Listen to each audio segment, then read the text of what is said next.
Thank you, everyone, for being here today. It's July 7th. This is the Aspen City Council work session.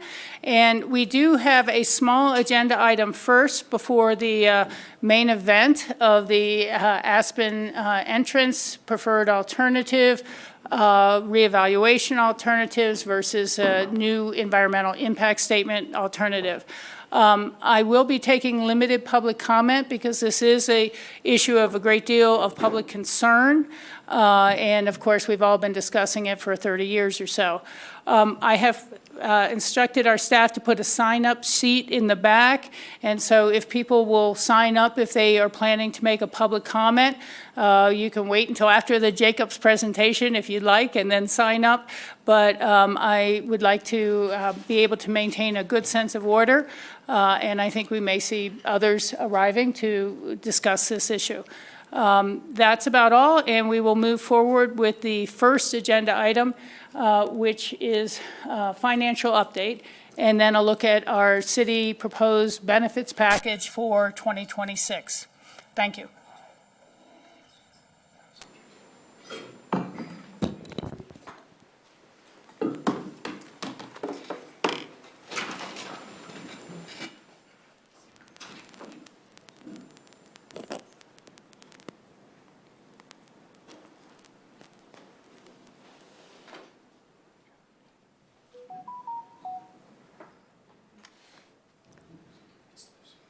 Okay, that's that.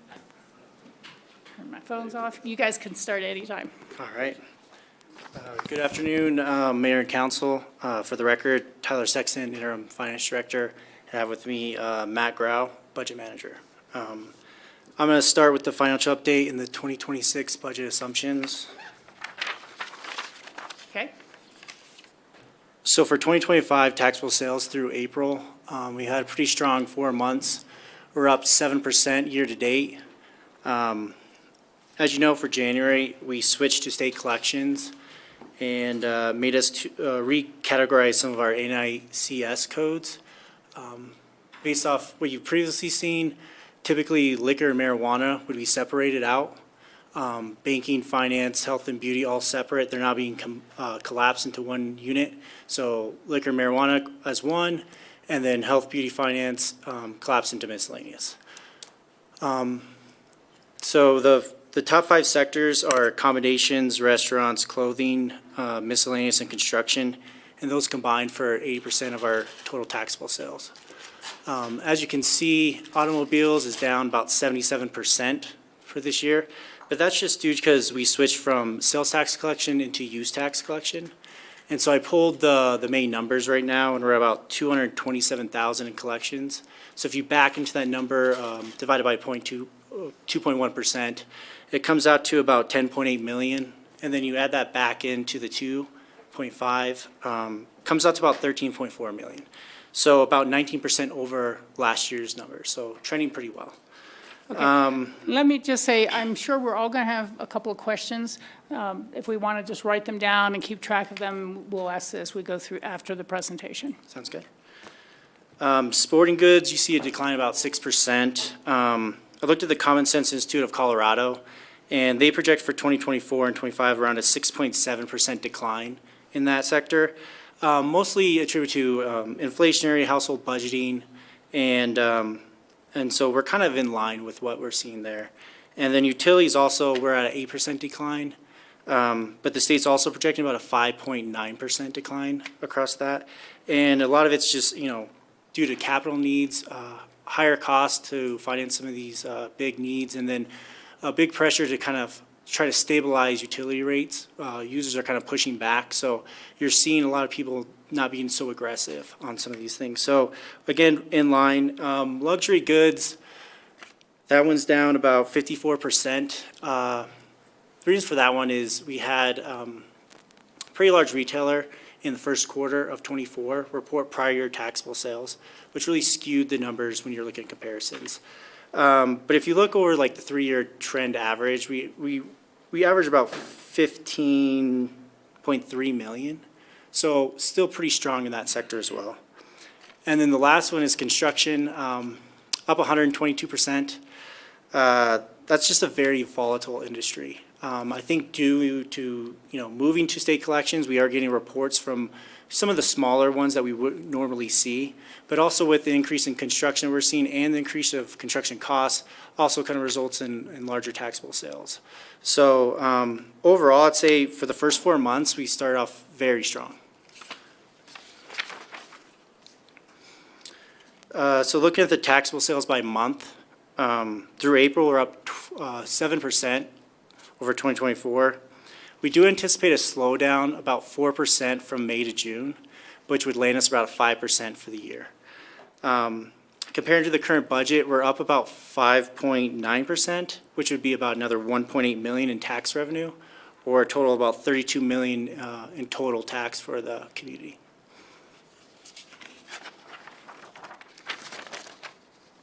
And then switching over to tax collections, this is just a breakout of the 2.4% tax allocation. It's important to remember that, these revenues are fully dedicated and can only be used for specific use that are approved by voters. For 2024, we collected $31.1 million, and then we anticipate a 5% increase for 2025, would bring us to about $32 million. And then for 2026, we estimate another 3% growth on the 25 projections, ending at about a $33 million total taxable collections. Thank you. So how do we land on 3% increase for 2026? Historically, over the past 20 years, we average about a 6% increase. So if you take out the 2009 Great Recession and also take out the 2022 COVID, or 2020 COVID, it increases to about 8%. So we feel like 3% is a very conservative number based on historical trends. It does bring an additional $1 million for the tax receipts. And then on the right side, we kind of wanted to break out and show you what a $100 sale price item would cost on sales tax. So it would be about $9.30. One area to note, we have already built in a 15% decrease for the placeholder for the airport shutdown, just to be very conservative of what potentially could happen. Thank you. So when projecting the lodging tax, one tool we like to look at is Decimetrics. It kind of provides an insight to the daily rates, the occupancy rates, and kind of gives us a benchmark across all the mountain communities of kind of what they're seeing on lodging. Ultimately, it's a tool to allow us to kind of see, what we see as tax collections and kind of understand why these things are moving.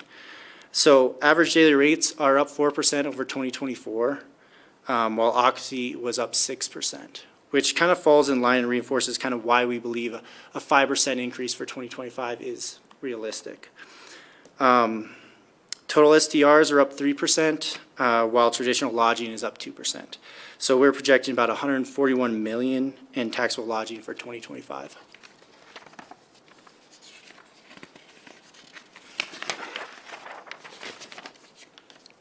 So in terms of actual tax collections in dollars, similar to the city sales tax, these have dedicated uses for each fund. So we have two types of taxes. We have the STR excise tax, which is split 70-30 for affordable housing, 22.5% for capital infrastructure, and then the 7.5% for environmental initiatives. And then we have the traditional lodging, which is the 2%, and that's split 75% for the tourism and 25% for transportation. So we estimate around $13 million in total tax collections for 2025 and 2026, which comes out to that 3% growth. And just for public consumption, the 9.3% tax you showed, should someone be checking into a traditional hotel, would still be an additional 2% on top of that for their lodging cost. And if they were checking into an STR, it could be the additional 2% for the marketing fund and transportation, and potentially a 5% if it was a condo hotel or a resident-owned type of STR pass, and it could be a higher 10% more if it was an LLC or out-of-community ownership. Correct. In the residential neighborhoods. Just, again, so we look at the whole ladder. Thank you. So the last tax I want to touch on is the real estate transfer tax. This time last year, we expected kind of a slowdown due to the pricing and the inventory. But in 2024, we ended with the fourth highest collections we've had all year. So that was driven by 638 transactions. It was about 23.8 million in collections and an average cash value about 2.5 million. So like shifting to 2025, transactions are down 20%, but the cash value is up 25% to 3.3 million. One reason for the decrease was we did sell off the remaining Burlingame units in the first quarter of 2024. That added additional 41 new transactions, and so that could be why you're seeing that decrease. Currently, we have budgeted about 14 million for the affordable housing and then 7 million for arts and culture. As of May, we're currently 60% of budget, so doing really well. Looking at the past trends, we can anticipate about 16 to 17 million for affordable housing, and then 8 to 9 million for arts and culture. The tax is very volatile. It's hard to really track and understand like the trends and lines, but so far we're starting off the year very strong. And then lastly, I just wanted to speak to the investments. Currently, we have $430 million invested with an annualized return of about 3.9%. Year-to-date income is 6.3, and we're projecting to come in around 13 million for the end of the year. The chart above just displays kind of our breakout of our corporate investments, and then on the right, the pie chart kind of gives you the allocation of the portfolio. That's all I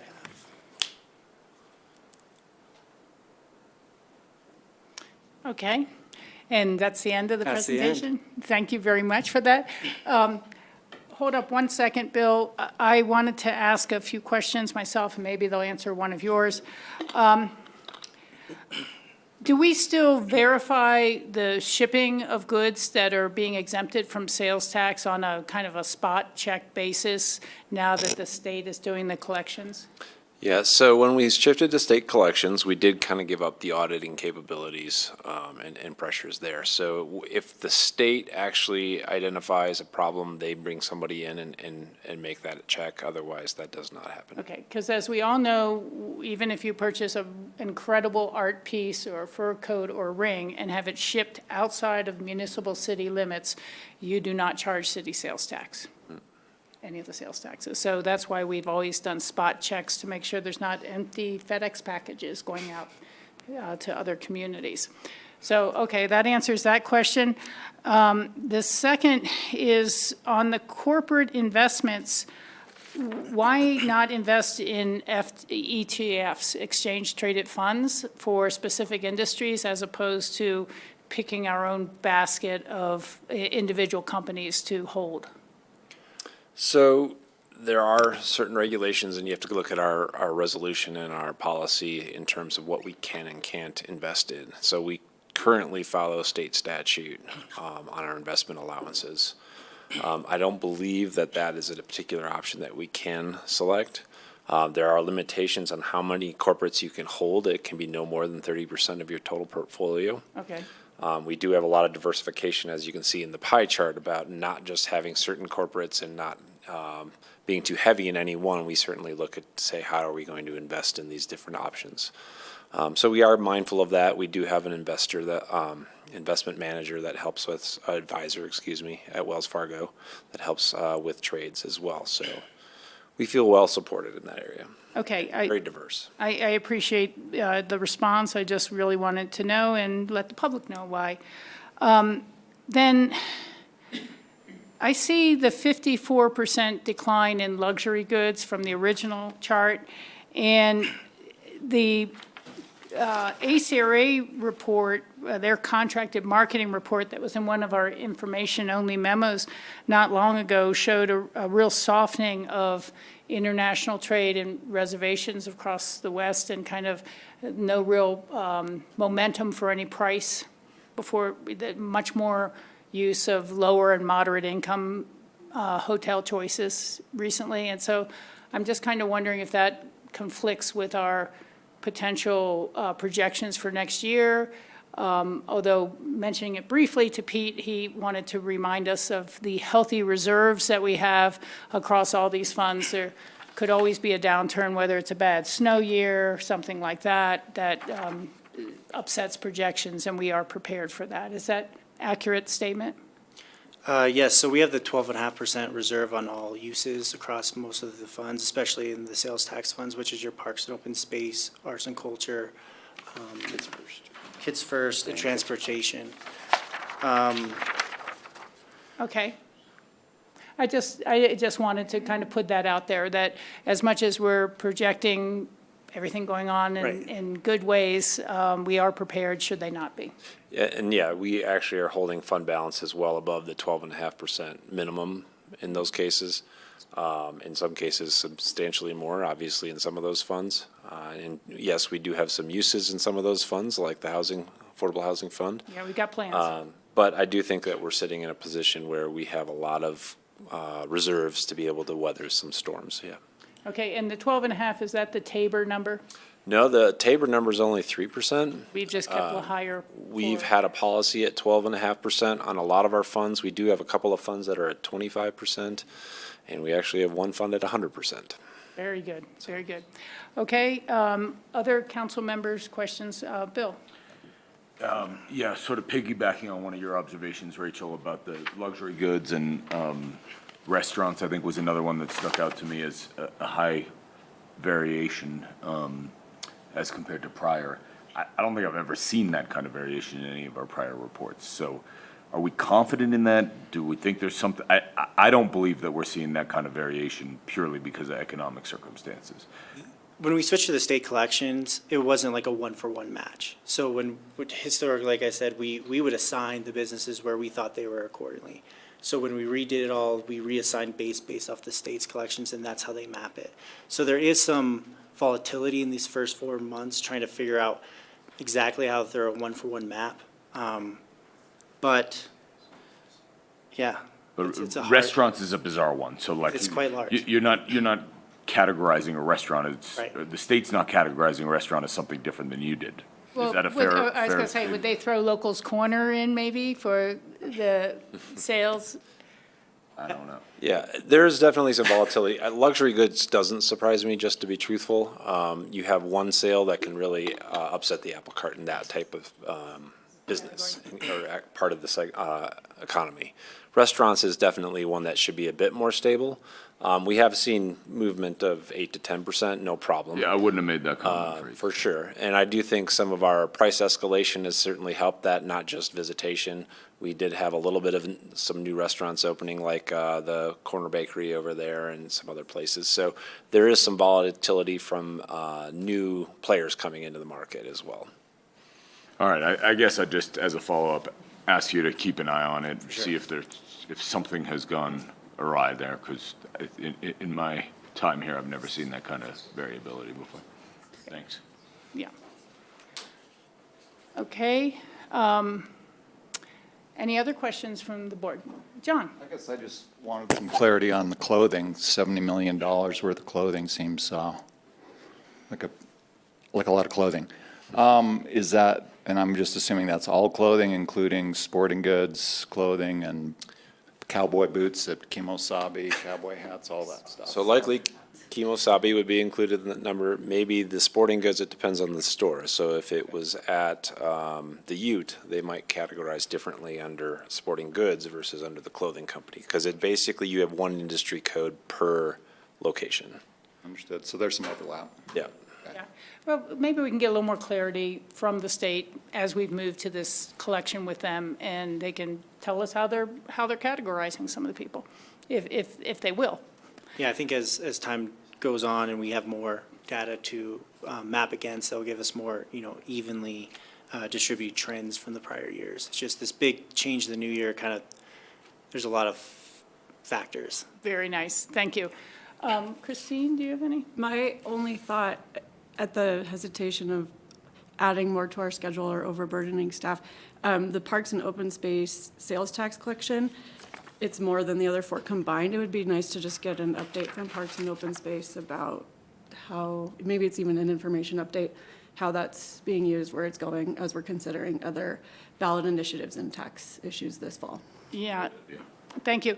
I do know from my history with this that the original penny that was produced was passed by the community, was intended and thought by its originators as it would be for really buying more and more open space and more trails. And over time, when you do that, you end up with a lot more money going to maintenance and care and keeping the parks up and everything like that. And it may have even been used a little bit on some of the bonding that went forward with the ARC and the trails, Cemetery Lane Trail, things like that. The half penny was really there to augment, which was just renewed, because so much of the original penny is just eaten up with maintenance and control of the existing properties. So we would still have some funds for new open space purchases and projects we've just completed, like the trail outside of the high school area. So, but, and as you saw, we all saw the Lift One big hit to complete the city's portion of that redevelopment project. But I agree with you about having that overview. Any other questions? We'll move on to the benefits package portion of this presentation. And after that, we will be going into the entrance to Aspen discussion, and we will start that with the Jacobson's presentation of information. And I think they have passed around a sign-up sheet. For anyone else who has just come in, I will take limited public comment at 3 minutes a hit after the Jacobs presentation and after council questions. Thank you. Thank you, Mayor. Matt Grau, Budget Manager. I'm just going to do 2 quick slides on CPI and how that's helping us project our goods and services piece of the 2026 budget before Alyssa gets into Okay, merit and total compensation. fine. Year-to-date, kind of mid-year update, core CPI, which excludes food and energy, that's the green bar on the far right, is at 2.8%. Inflation continues to hold strong for many categories like housing, medical, and gasoline.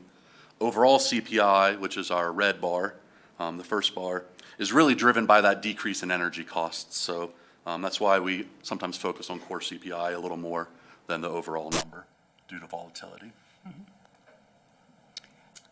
The top graph gives kind of a 15-ish year, 20-year trend. You can see the downturn during 2008 in that first large gray bar, and then the skinnier gray bar is COVID. We peaked mid-2022 and have come back and really stabilized in that 2 to 3% range, even down from last year when we were sitting kind of 3 to 4. And you see that nationally and as well in the Front Range, Denver Metro being our closest large metro area. Forecasts are also showing kind of that same stabilization and movement in that 2 to 3% range. So based on that, we are proposing a 2.5% increase on base goods and services for 2026, which is down from 3% in the adopted 2025 budget. Okay, now, with the CPI forecast, that is the rate at which current prices are anticipated to continue to rise. But does it take into account how much they rose during the last inflationary period? That becomes the new base, doesn't it? That's a good question. I believe so. Yeah. Okay, thank you. Any other questions on CPI? Okay. Great. Go on with everything else. Good afternoon, Council. Alyssa Farrell, Administrative Services Director, here to talk already about the 2026 Total Compensation and Benefits Package Proposal. All right, so a few years ago, we developed a total compensation philosophy, which speaks to the circle, the chart on the corner side here, in terms of what's all considered within the total compensation philosophy. Similar to the City Council goals and your principles, there's a lot of principles built into our TCP, is what we commonly call it. It's our guiding principles that helps us make our decision-making recommendations to you all related to compensation and benefits. Some of the kind of foundational principles include supporting highly competitive and equitable pay, and principles that really help us with recruitment and retention of city staff aligned with our values and culture. One of our areas of focus in the TCP is to be to lead the market and to be highly competitive within our total compensation package. And your TCP can comprise of benefits, transparency and communication of our benefits packages, growth opportunities, which includes professional growth and learning and training opportunities, your culture and pay, as well as other ancillary benefits. So just laying that foundational component of our decisions as we move forward in the conversation. Another component within our compensation package, of course, is our partially self-funded health plan. That is something that's instrumental to the city. You have many large employers in the valley that have self-funded health plans. That's part of a cost-effective measure to cut out administrative costs that you may have with a fully insured plan and cutting out those fees. It does require specialization and expertise to oversee that self-funded health plan. And I think with the help of the finance team today, we're here to present some strong recommendations. And in part, we have hired an HR director that will be starting on August 4th that does have a strong background with managing a self-funded health plan as well. And part of our outcome and goal with the self-funded health plan with our recommendations today is ultimately to maintain a healthy reserve fund balance so we can provide a sustainable health plan for recruitment and retention purposes. And then we'll talk about our compensation and pay. We did complete a study with a consultant, Lori Graves Consulting. Many of our other municipalities have used Graves Consulting as well. And we'll come forward with recommendations for you for 2026. And then in the fall of 2025 is phase 2 of the compensation study that we'll talk more about to have a more robust and comprehensive process. Of course, the outcome is to recruit and retain a talented workforce to provide our services to our fantastic community. So kicking it off with our 2026 employee benefit recommendations, our philosophy, similar to a high deductible health plan, is really to have a shared savings, shared investment in the health plan considerations and choices that you make as a consumer of health plans and along with your employer. So with that in mind, one of the shifts that we're making or moving towards is a 90-10 split. 90% of the cost would be covered by the employer, primarily the premiums for revenue generation, and 10% of the cost would be covered by the employee. This is a shift from 85-15 for that split in previous years.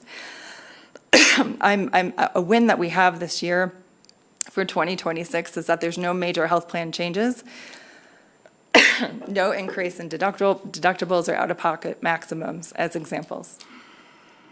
I'm going to pause and ask questions so I can also kind of Yeah. You know, it's just making me think we need to get a water cooler with some cups in this room, you know. So that would be an addition to put on the list at some point. Okay. Thank you. And are there any questions from the board at this point? Bill?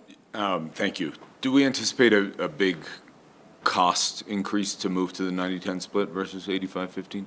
We do not. We're thankful to say that our target for the reserve fund is 25% for that projection. And the increase in premiums is between $14 and around $21 per pay period, and that would be pre-taxed. And thankful to reinforce that that does not mean that we're moving our deductibles or out-of-pocket maximums. Yeah. Thanks. You know, Bill, I had a kind of similar question with what the city contributes to someone's HSA account. And should that be increased because of this 80-10 split or 85-15? And apparently that's really not necessary for us to increase that contribution because we are reducing the employee share on the split. Correct, yes, and we'll talk more about that in an upcoming slide too, the health savings account in particular. We did assess 2 surveys. One's a regional survey that was completed by our local competitors, and then a Western State survey that we had from our broker too, to make sure, again, back to that TCP, that total compensation philosophy, that we are highly competitive with the amount that we contribute to our HSA, and we are, and we can talk more about that, but that was one of our really key components in looking at the survey. Yeah, great question and consideration. Another component is where we're heading. We've had a $0 employee premium expectation or consideration for premiums for employees. We're moving away from that. That goes again to the cost-sharing philosophy. We're all in this together and making sure that those are the different employee tiers that we're all having some form of cost that meets that 90-10 split. All right. I think I'm good now. Thank you. So with the actual budget, the actual fund, this is assessing and really reinforcing that 25% reserve fund target. As you may know, that partially self-funded health plans tend to be cyclical. You have good years and bad years, and you want money for a rainy day. So you have the revenues at $9.73 million, and that includes the 90-10 premium split, and the expenses at $9.75 million, and that 25 ending fund balance target. Thank you. So moving into total compensation, you all just went through this and having the conversation to set the city manager pay scale and the pay range. So for 2026, we're looking to move that same kind of pay plan, if you will, by 3%. And there's an example of a minimum and maximum. So it's not moving actual pay, to be clear. It's moving the actual pay plan. And then we would continue up to a 5%, which is what it is currently, merit increase for 2026. Another component of our total compensation philosophy and where we're headed is assessing different holidays and structures and what our competition is offering. And we're looking at adding Juneteenth to maintain competitiveness, and that is the most common holiday to be added. And that does come on the heels of advocacy from our Diversity, Equity, Inclusivity, and Belonging Committee. The other piece is transferring $1,000, which is currently part of our Compass or work plan bonus, to the cafeteria option. The work plan is really embedded in our culture as we daily work on strategic work. We have high-performing employees where this is part of our culture and our norm here is completion of work plan and annual work plan development, and moving it to your point, Mayor, to the cafeteria option, where it's actually a menu of options. So you could have that additional money and giving employees agency, where they could use it for HSA, retirement contributions, or directly into their pay. And then, as I mentioned, we actually have it scheduled. It's on the books to kick off in September, a compensation study for the fall. So it's phase 2. And moving fairly expeditiously as we can to look at a more in-depth analysis of our current pay plan, actual pay, reviewing a new methodology, and that will include a cross-departmental City of Aspen team as well as working with our consultants. And I did want to mention the results of the study could require a new supplemental request depending on a new methodology and maintaining our competitiveness to address the high cost of living in the area and to stay in line with our total compensation philosophy. And that's all we have for the 2026 compensation and benefits. Any questions?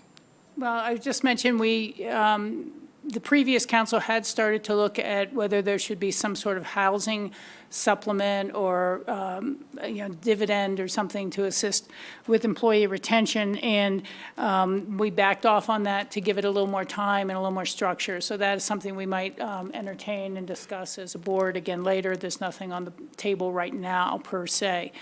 The other item to bring up is that we have about 30 vacancies right now in our organization.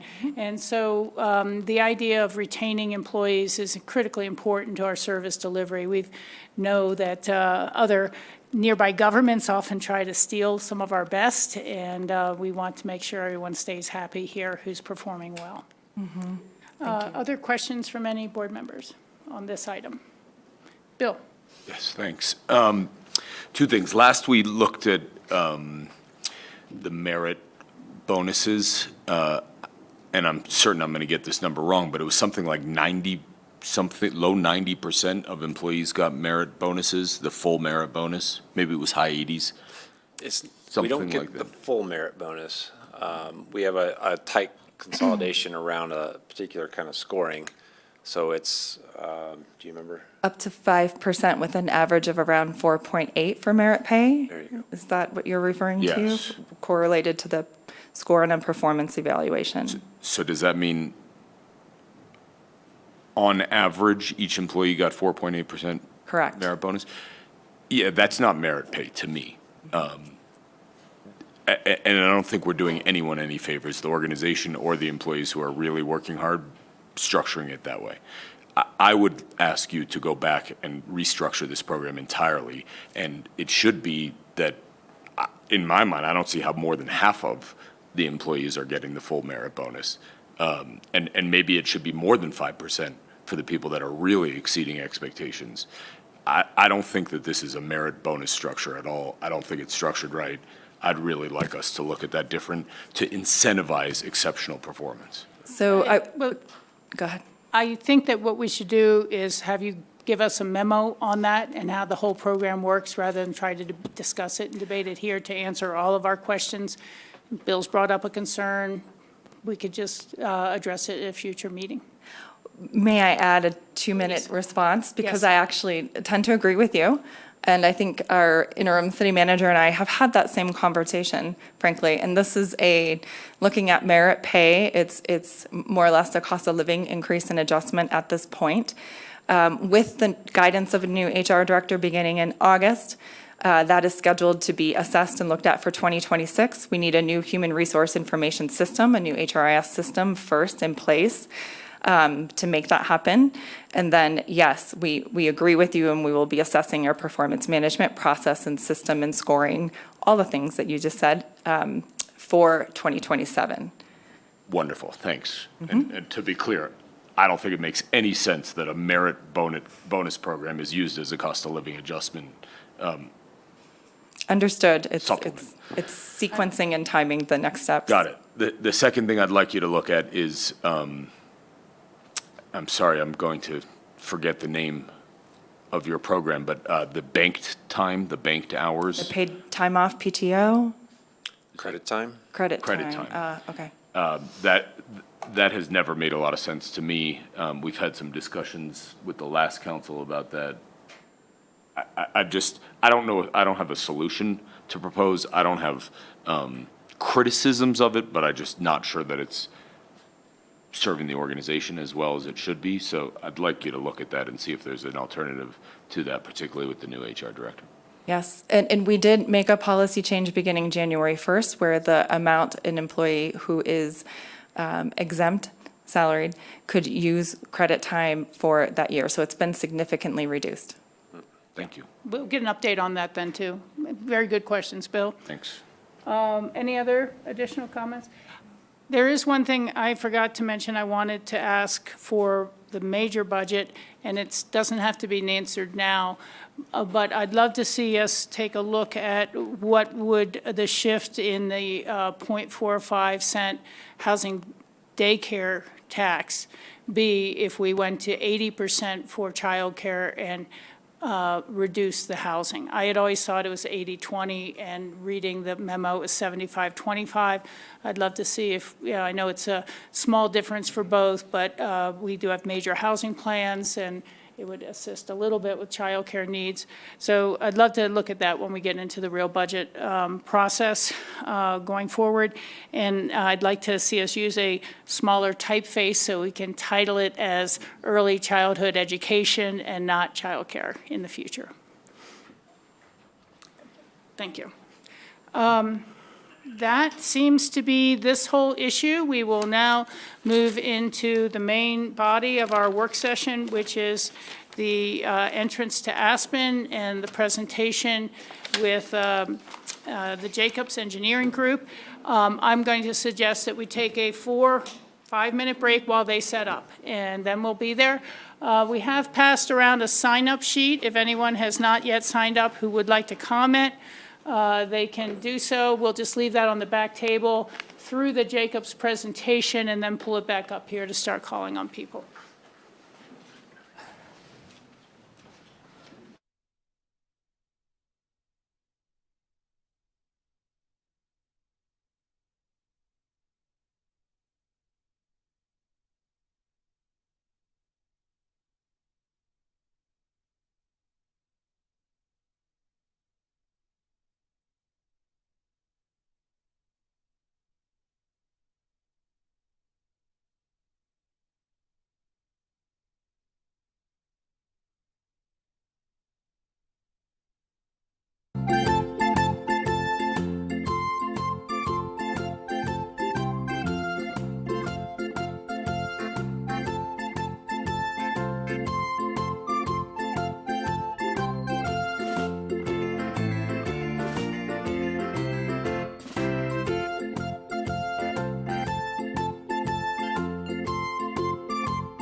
Welcome back to the Aspen City Council work session for July 7th.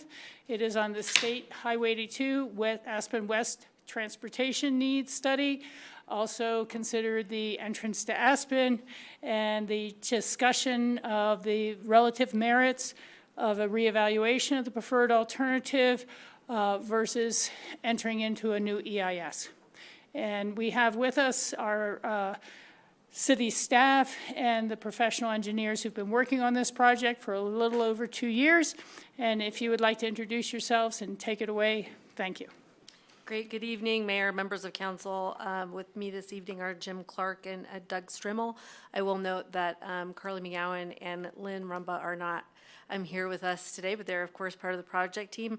I'm Jen Uten. I'm a senior project manager in the city manager's office. This evening's presentation will provide information about the outcome of work that's taken place over the past 6 months for the entrance to Aspen. I want to note that Jacobs and city staff met with the Federal Highway Administration on July 1st, which is the same day that new NEPA regulations were published in the Federal Register. We also understand that there are new or additional regulations that are anticipated to be published in the next 1 to 2 months. We this evening are going to walk you through the information asked for by council about the EIS process, including a draft purpose and need statement. And we also will walk through the process for a reevaluation, which in this case is anticipated to include development of some refinements to the preferred alternative. There are new staff members at FHWA, and there's a dynamic environment on the regulatory front. As part of this presentation, Jacobs will also present a next steps option that advances the pre-NEPA and could allow for additional time for certainty on the federal regulations. Due to the emerging nature of this information, staff and Jacobs would need additional time to refine this third option in terms of scoping if council were interested in an interim path. So this evening, we're not looking for a definitive direction.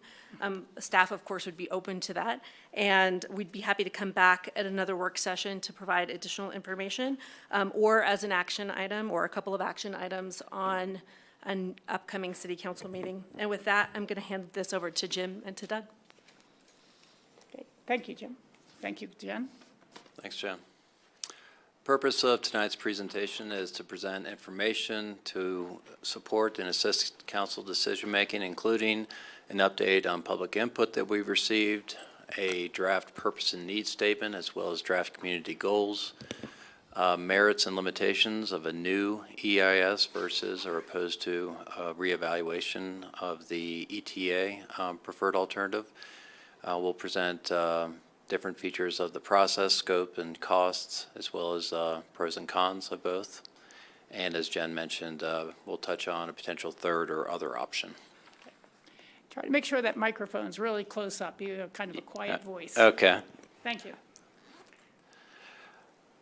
And to provide is that better, Mayor? Yes. An input or update rather on public input. When we were here at the April workshop, we presented a number of slides that presented the results of a public involvement or engagement tool that's online. And since then, we've received about 100 more responses, and I just wanted to briefly touch on with the next few slides some of those updated responses. And these results are current as of June 10th. And what we found is that the responses in terms of the rankings or the ordinals have stayed the same. And what you see here is the responses graphically shown by zip code. And as before, by far the most responses are from the Aspen zip code. But what's notable is that roughly 60% of the responses were received from communities down valley or along the I-70 corridor. And I won't go through these, but again, the only real differences are just some minor changes to these percentages that you see on these next few slides. So this slide shows the purposes are when asked what best describes the reasons why you travel to Aspen. You see the responses here, and commuting was the #1 response.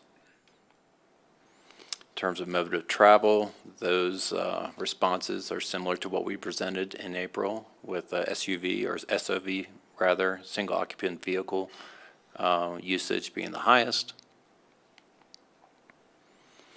And in terms of what's most important to respondents when traveling to and from, you see the responses here.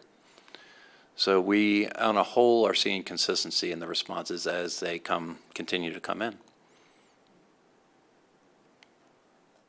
And we're going to hold our questions to the end, so you can Okay. keep going through, Thank you. or at least each section. So to transition to purpose and need, when we were here in April at the workshop, we spent a lot of time presenting results of the data collection that we had done on those transportation needs, and that included results of the public comments that we just touched on, as well as a half-day stakeholder workshop. And since then, we presented the same information to the Transportation Coalition as well as the EOTC. So between then and now, we've distilled all the information and the feedback that we've received into a draft purpose and need statement, which includes a number of community goals. So the next few slides just touch on the highlights of the purpose and need statement. And just a reminder on what a purpose and need statement is and how it's used in a NEPA process. It is foundational to the project. It establishes why the agency, or in this case the city, is proposing the action or the project, and serves as the basis for our development of alternatives, and it's our measuring stick. It is how we measure those alternatives based on their ability to meet that purpose and need. So the project purpose that we developed and articulated, I'll just take a moment to read it, is to implement a context-sensitive solution on State Highway 82 between the Brush Creek Park and Ride and the Ruby Park Transit Center to reduce single occupancy vehicle use in the corridor, provide system redundancy, and improve safety and mobility for all users. So the purpose statement is followed by 3 transportation needs that Doug will touch on. Thanks, Jim. The first need is mobility. Despite the city's travel demand measures and even increases in RAFTA ridership, congestion is still a big issue on State Highway 82. This is leading to bottlenecks, and from the bottlenecks, this is leading to diversions on McLean Flats Road and through West End neighborhoods. This is also affecting safety in the West End neighborhoods as well. And those streets and McLean Flats Road were not intended for that use.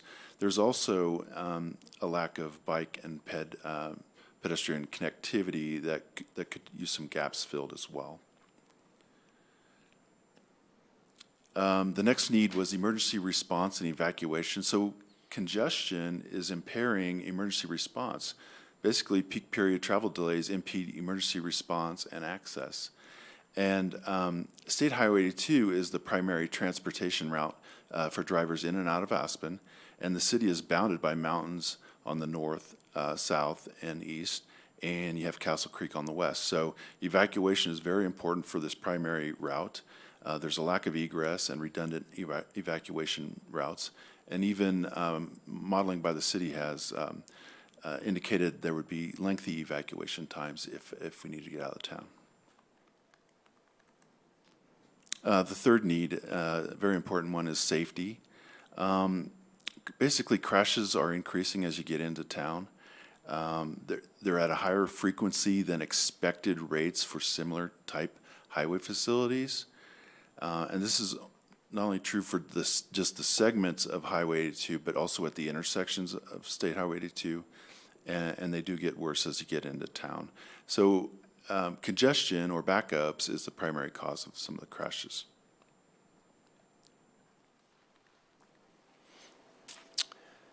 So this slide shows the community goals that we developed based on the feedback that we received, and just a reminder on what goals are and how they differ from purpose and need and how they're used in a NEPA process. As mentioned, the purpose and need is foundational. All the alternatives must meet the project purpose and need and the transportation needs. The goals are additive, and they are used to help differentiate between alternatives. And the example I like to give is that if two alternatives equally meet the purpose and need, but one has fewer environmental impacts, then that it would be the more environmentally sound solution, and therefore the preferred alternative, all other things being equal. But just to read through these, the goals are to provide a solution that improves the reliability, convenience of travel on 82, and encourages mode shift from single occupancy vehicles to transit and active transportation. It's to provide a flexible solution that allows for future transit options and technologies, an environmentally sound solution that avoids a net loss of open space, a context-sensitive solution that reflects the character of the community and includes design elements that reinforce the transition from a state highway to the city's main street. This is stemming from a discussion we had at the stakeholder workshop. And lastly, provide a solution that considers varying user needs from Aspen and Down Valley communities. The one question I would like to ask is because your previous slide said improves the the polling, reliability and speed of travel to Aspen, and this one now says reliability and convenience. Yeah, so they're They were different groups, or just how you decide to phrase it? yeah, I think exactly. There are a lot of terms that we could use. With the mobility, I think the one, and I'll note that some of the following slides compare this purpose, need, and goal set to the entrance to Aspen. Okay. Certainly with our mobility, there is a focus on multimodal mobility for one, and to reduce travel times. So that, I think, addresses the speed aspect. Okay, and thank you.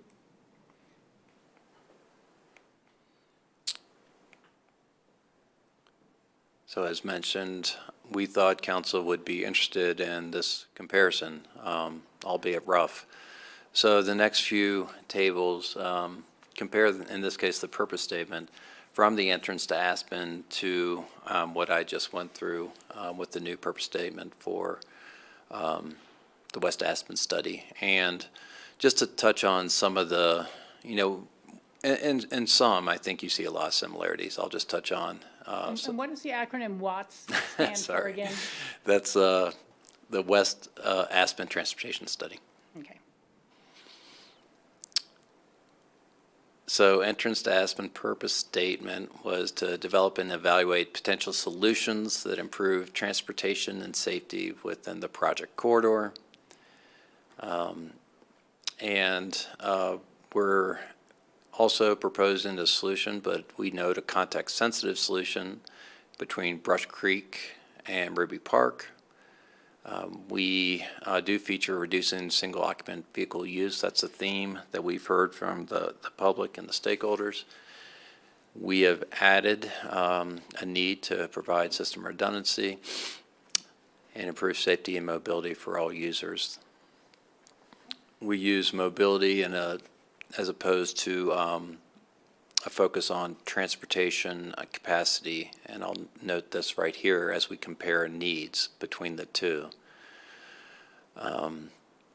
Their transportation need was focused on limited capacity and substandard roadway. I think our mobility need is similar, but there's a shift in focus on mobility for all users, on addressing peak period delays, on addressing the problem that Doug mentioned, the cut-through traffic, which is related to the peak period delays on 82, and impeded traffic flow.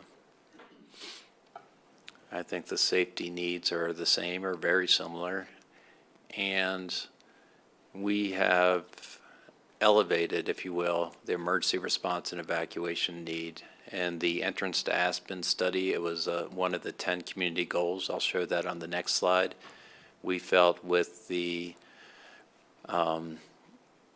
culmination of the studies that have been done since the 1990s and the increased risk with climate change that warranted being elevated to a transportation need. Let me ask a question. your direction has been to prepare for a purpose and need statement for a new EIS. And we've really just only recently said, let's, with the election and some of the ballot issues, let's really evaluate a PA reevaluation as a first step. If you were to prepare a request for a purpose and need reevaluation, wouldn't we be able to take some of our same existing community goals and elevate them in the same manner as we reevaluate the PA? That's a great question, Mayor, and it is a question that we posed to CDOT and FHWA in our recent meeting. We didn't get a response really on that score. I think in my professional opinion, I think there would be opportunity to refine and revisit and modify the purpose, need, and the goals based on today's conditions and current conditions. It does seem that the desire for emergency access before may have meant sheriffs and ambulances, and now we mean fire, and to emphasize that difference, but it still is emergency access. Yeah. And it was a goal before. Yeah. Okay, thank you.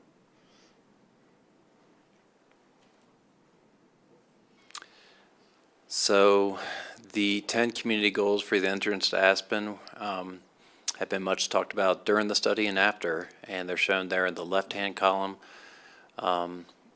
And we did compare to see how and if they are captured in our new purpose and need statement and our new community goals, which are in draft form. I'll note that all of this is draft until validated by others.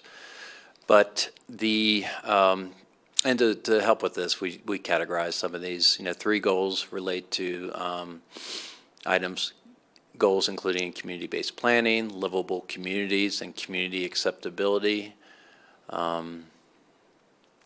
We feel that those are generally captured in providing the goal to provide a solution that considers varying user needs from Aspen and Down Valley communities, and to provide a context-sensitive solution that reflects the character of the community.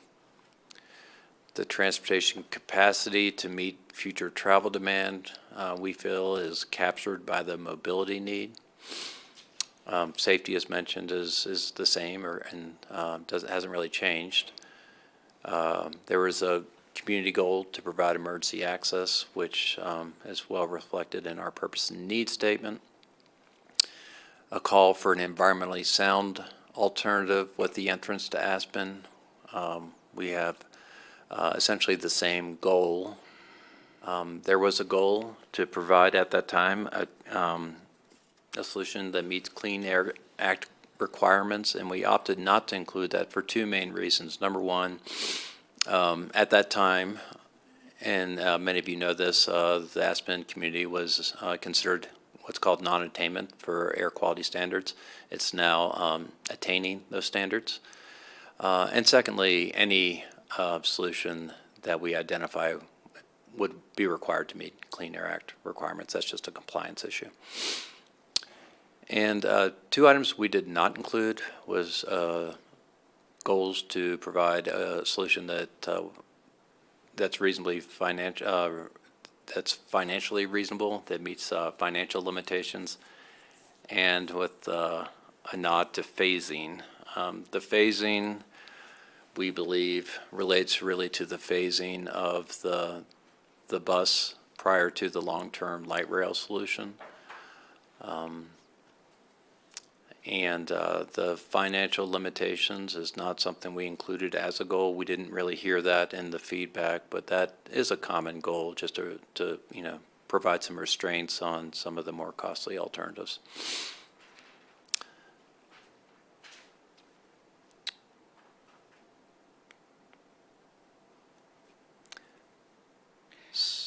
Can I drill down, and I'm sorry to be doing this, but I just know you have so many slides to go through, it'd be hard to go back to different ones.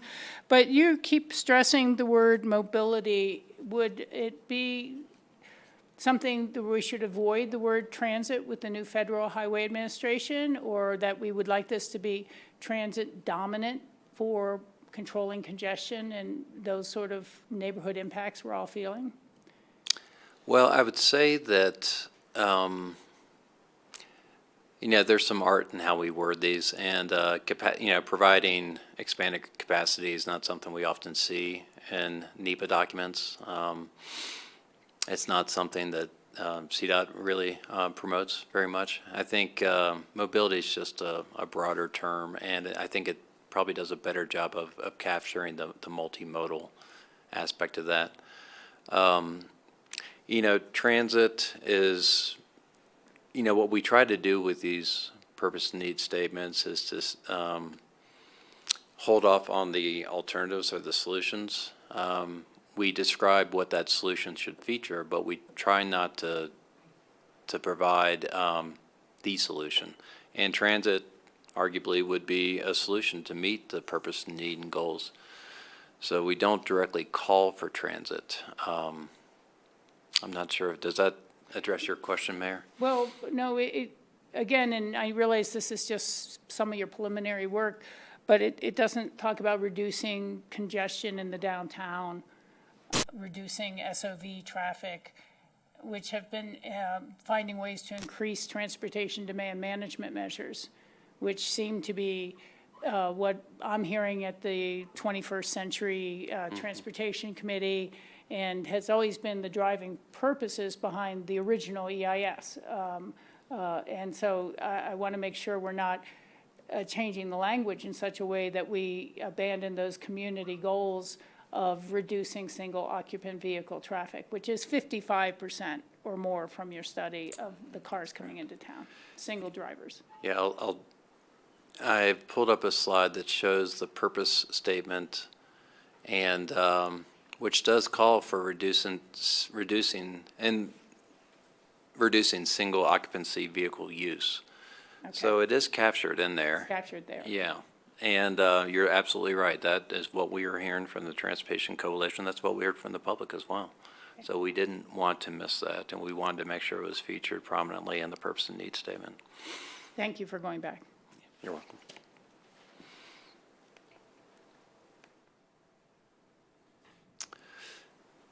So to transition to a discussion on NEPA options.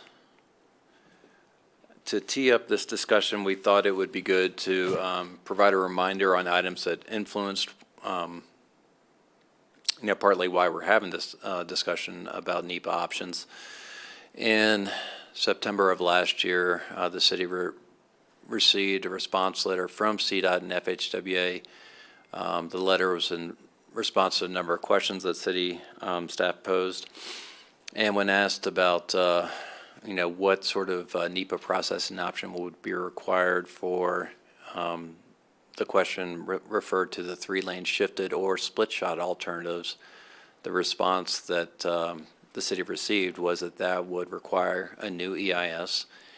And just about the same time, the city council passed a resolution directing staff to begin work on a new EIS or supplemental EIS. And wasn't there 3 letters saying start on a new EIS? So the first one was actually in 2023, when the city began looking at a 3-lane bridge. And that's what they said, if you want to clear a 3-lane bridge, begin a new EIS 24-plus months ago, or roughly 24 months. Yeah, the answers have been fairly consistent. The second letter maybe offered up the possibility of a supplemental EIS for an alternative like the split shot. But when posed, when asked that same question again, the response back on the third and final letter was new EIS. Okay.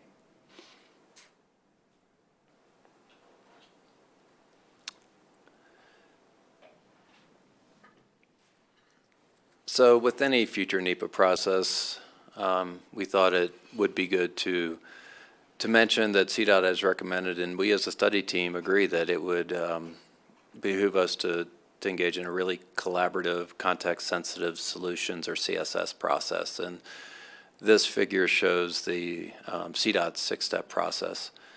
It dovetails well with our NEPA process that I'll show here in the next few slides, and it's one that we've successfully used on a handful of projects, including the Grand Avenue Bridge project, to work through tough decisions. We use the CSS process to and make decisions, for example, about the curved or skewed alignment for the new bridge and replacement of the pedestrian bridge. And part of the feature of that six-step process, or the CDOT CSS process, it does lay out a team structure or governance structure.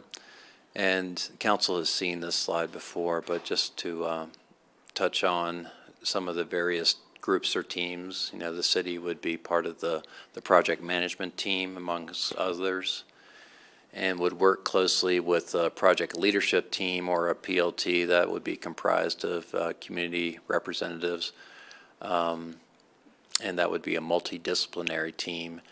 And the issue task forces are spin-off meetings or groups, if you will, to address and work through specific items. Those could range from things like downtown business impacts to transit to open space or landscape issues.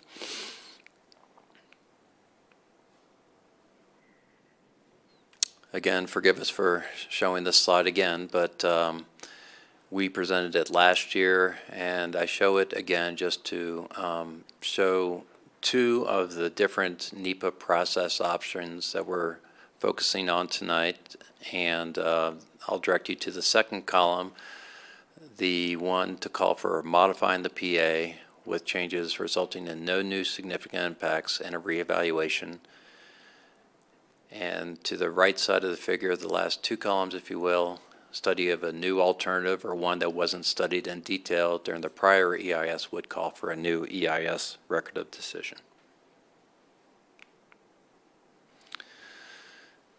So the NEPA EIS process would be comprised of these major steps. This is a slide that we've shown before, but I want to draw attention to a change that we made, and essentially it relates to extending that pre-NEPA bar or process out to cover more or all of the alternatives development and evaluation process. And the reason for that is we have heard from CDOT and FHWA that this is what they are now recommending and calling for. And what really this stems from is there is a 2-year clock based on relatively recent NEPA regulation changes to complete an EIS from when you start that EIS with what's called a notice of intent till you get to that signed ROD. And by extending that, the amount of work that's done under that pre-NEPA process, you just delay starting that 2-year clock. It doesn't add any more to the overall duration, we feel, but that's the reason behind that.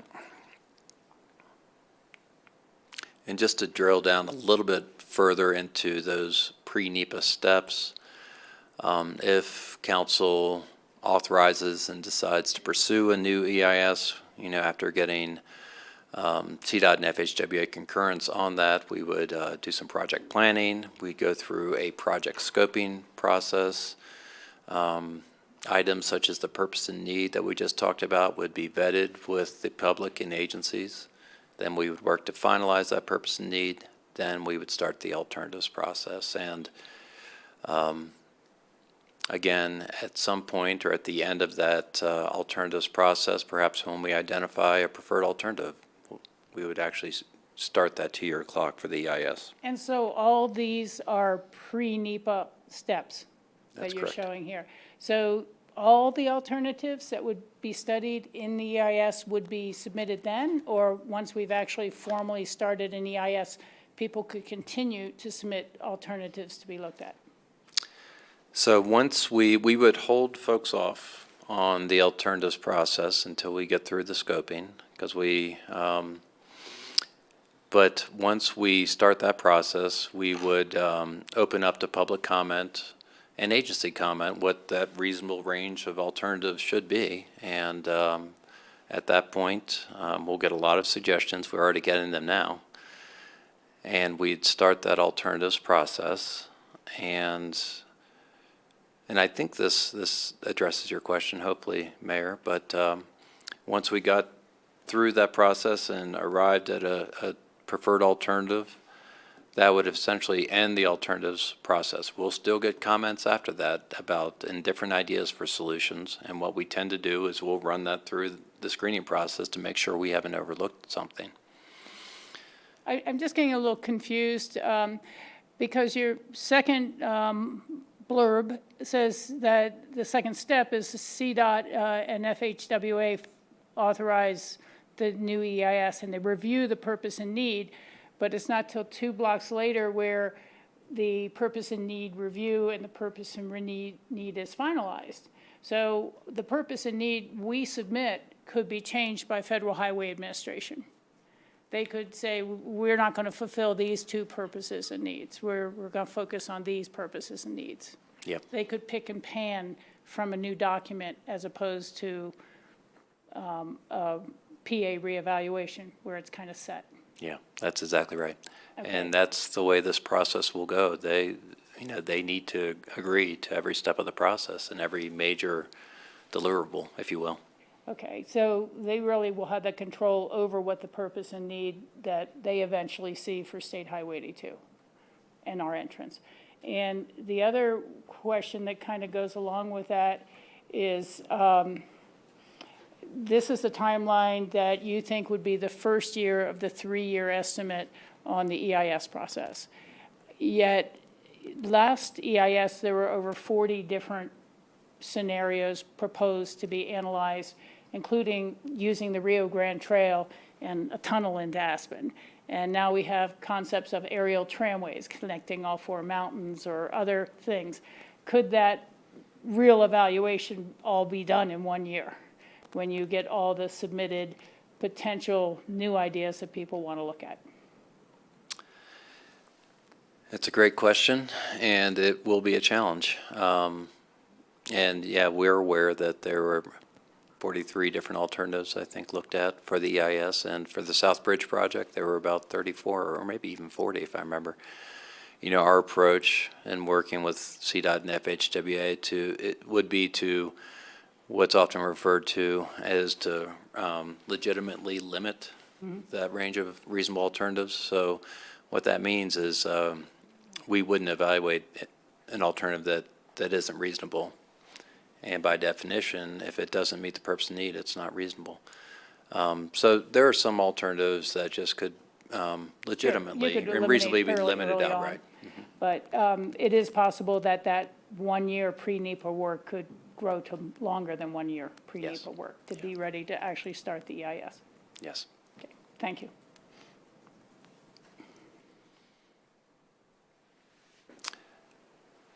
So, you know, we showed the EIS process, and this flow chart shows what a reevaluation of the entrance to Aspen preferred alternative, generally what that process would look like. And after initiating the reeval, if council opts to go in that direction, and assuming that CDOT and FHWA are on board, we would start a number of concurrent activities. We would start our technical analysis. That would include traffic and safety studies, environmental resource collection studies, and at the same time, we would evaluate refinements to the preferred alternative. And we would structure that where we would develop screening criteria, go through those. We'd get input from the stakeholders and identify the preferred alternative variation, or maybe it's the same preferred alternative, to move ahead on the reevaluation. At that point, we would assess impacts, and if the changed impacts result in no new significant impacts, in other words, no significant impacts that weren't studied before, then we sign and complete the reevaluation, and we can move forward to final design and the later phases. If, however, there are new impacts that weren't covered in the previous EIS, new significant impacts, that would require supplemental EIS. And your other, within the larger document we all looked through, the memo said that the timeline for reevaluation has been expanded in some places it says 15 months, and in other places it says 2 years. I think we should be consistent with that, even though it's a range, understood, that these are all estimates. That because some of the technical analysis from the prior ROD could not be located, so some of that work has to be redone.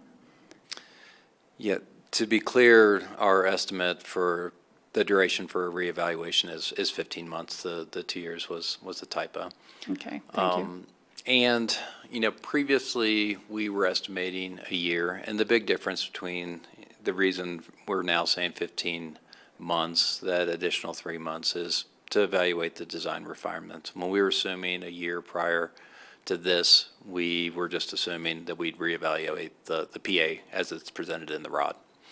Okay, I appreciate that, because I think there probably are design refinements we could all favor. But there was something in the memo that the technical analysis from the original ROD, some of it would need to be repeated because the documents were not found. Yeah, to explain that, I think it's safe to say that none of the technical analysis is something we've been able to get our hands on, and we've asked, and we haven't given up. But for example, all the technical reports, of which there are probably 20 plus that are appended to that 1990s EIS, we don't have access to. Yeah, I just find that's like the script from a crime show where evidence has disappeared from the police evidence locker, and you're like, what? Or how could that happen? I kind of looked through my house because I have a lot of old records, but I didn't find anything. And I did reach out to Randy Reddy, who used to run the transportation department, and he suggested checking with the Pickens County Library that during that whole time period, we had the public technical reports and documents available to the public there. But it seems that it just really could not have disappeared as they were continuing to implement the different pieces of that program. It was only '07 when the bus lanes were approved by the public, for example. Yeah. And so I'm sure they were relying on some of those documents then, and the reevaluation in 2012. Yeah, the reevaluation that was done does acknowledge that they were struggling with the same issue. And thank you for that suggestion. So we'll certainly check with the county library. We have a promise from the FHWA rep, environmental rep, to look again. That staff is brand new, as Jen mentioned, and it's also worth mentioning that they've lost about a third of their staff, Yeah. so they're very busy. Have we, by chance, tracked down the former CDOT district engineer who worked on this project, and CDOT itself have potential records on that they approved it and they funded a lot of the pieces? We haven't asked Mr. Trapani, but that's something we could do. We have asked CDOT, certainly, and we haven't had any luck. There was another thought that there's a gentleman here that tragically died in a ski accident, whose name I don't remember. Is it Joe Eisen, something or other? But anyhow, you're tracking it down. You're doing your best. Yeah. Okay, thank you for that.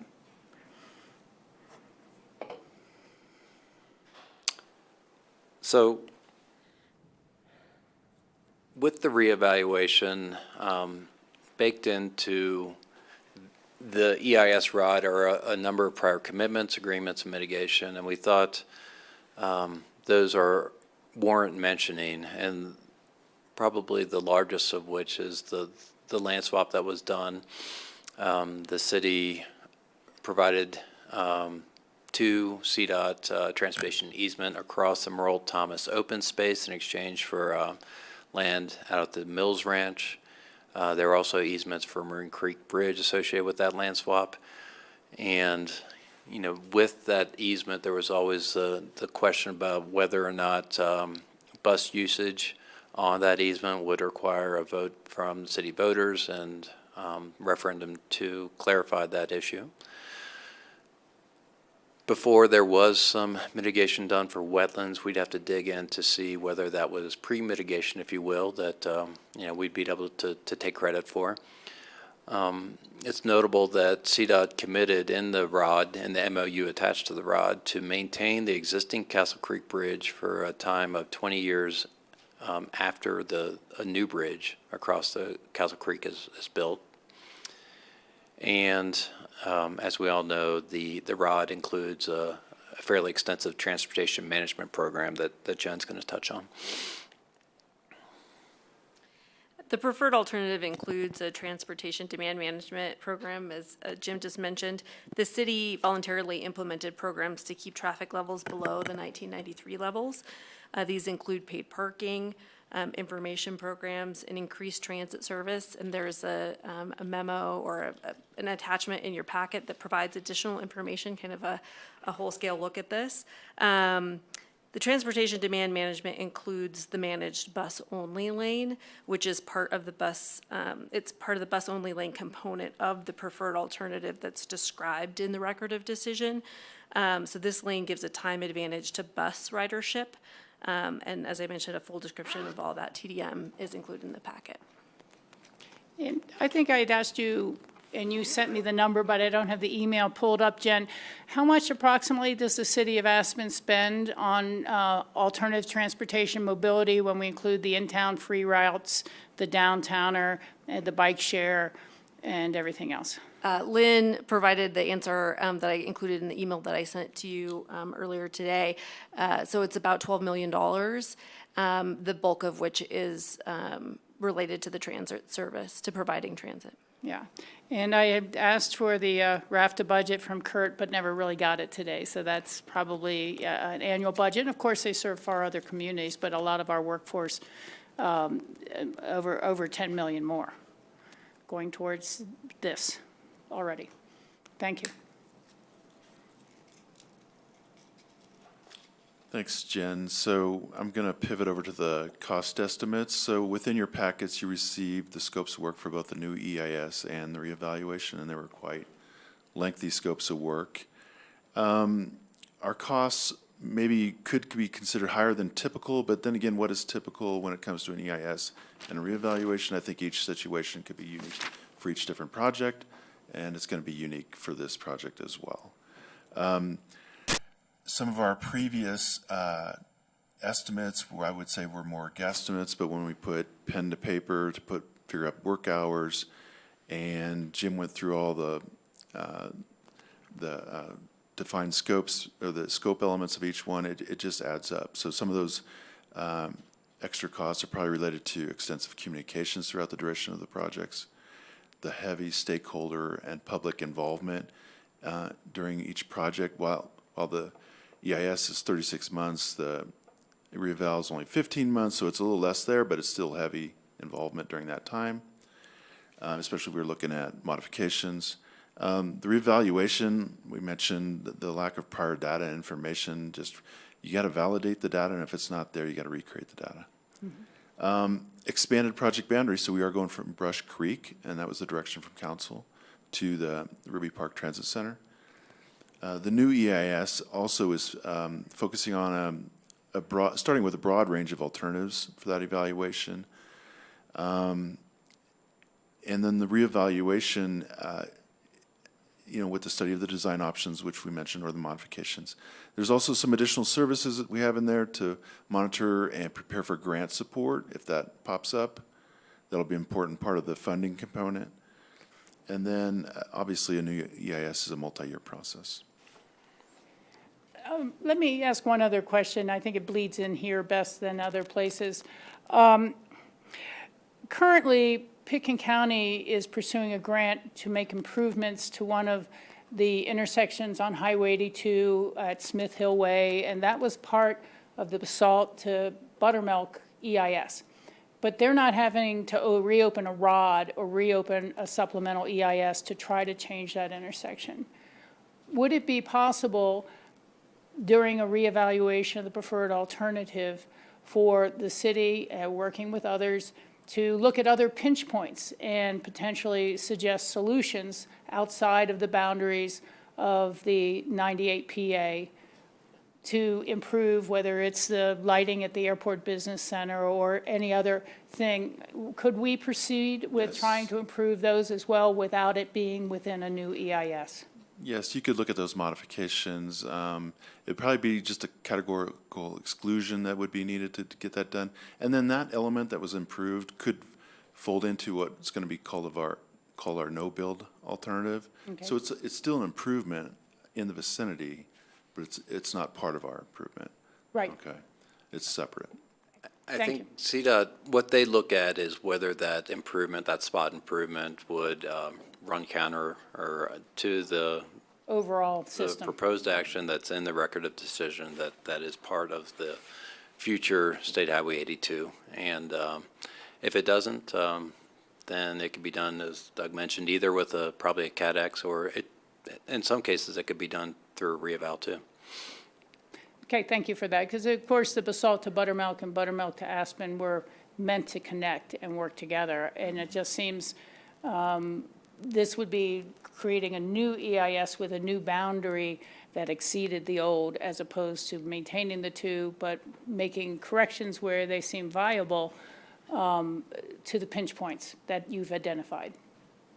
Correct. Thank you. So with the new EIS, this is a breakdown of the major fee components. The EIS total is 4.48 million.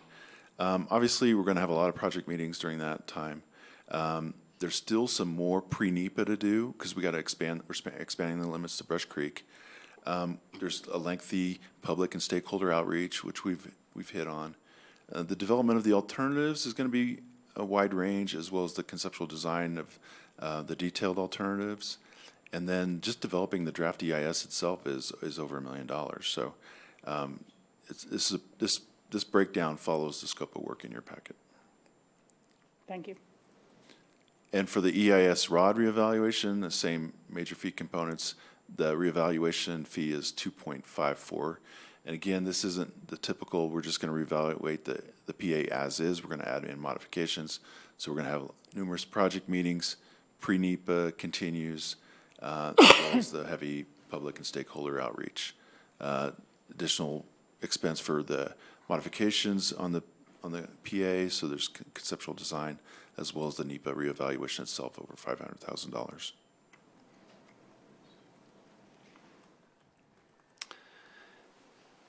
So we attempted to list the pros and cons, or the trade-offs between a new EIS and reevaluation.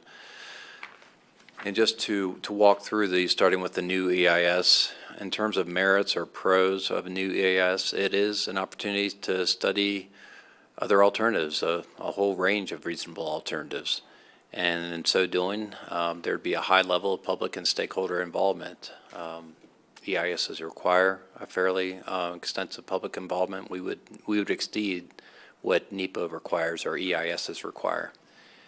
And with all that, there is an opportunity for consensus building around a new alternative. Potential drawbacks or cons of a new EIS would be the higher costs and duration associated with that. As Jen talked about, the potential loss of the transportation management program, or at least certain components. And just a lot of uncertainty and differences and changes at federal level in terms of staffing, new staff, reduced staff, and just a lot that's changing in the regulatory environment and all that means just a lot of uncertainty. And that would go with really both the new EIS and a reevaluation, but just the extent of the new NEPA work is certainly a concern or risk that's greater for a new EIS.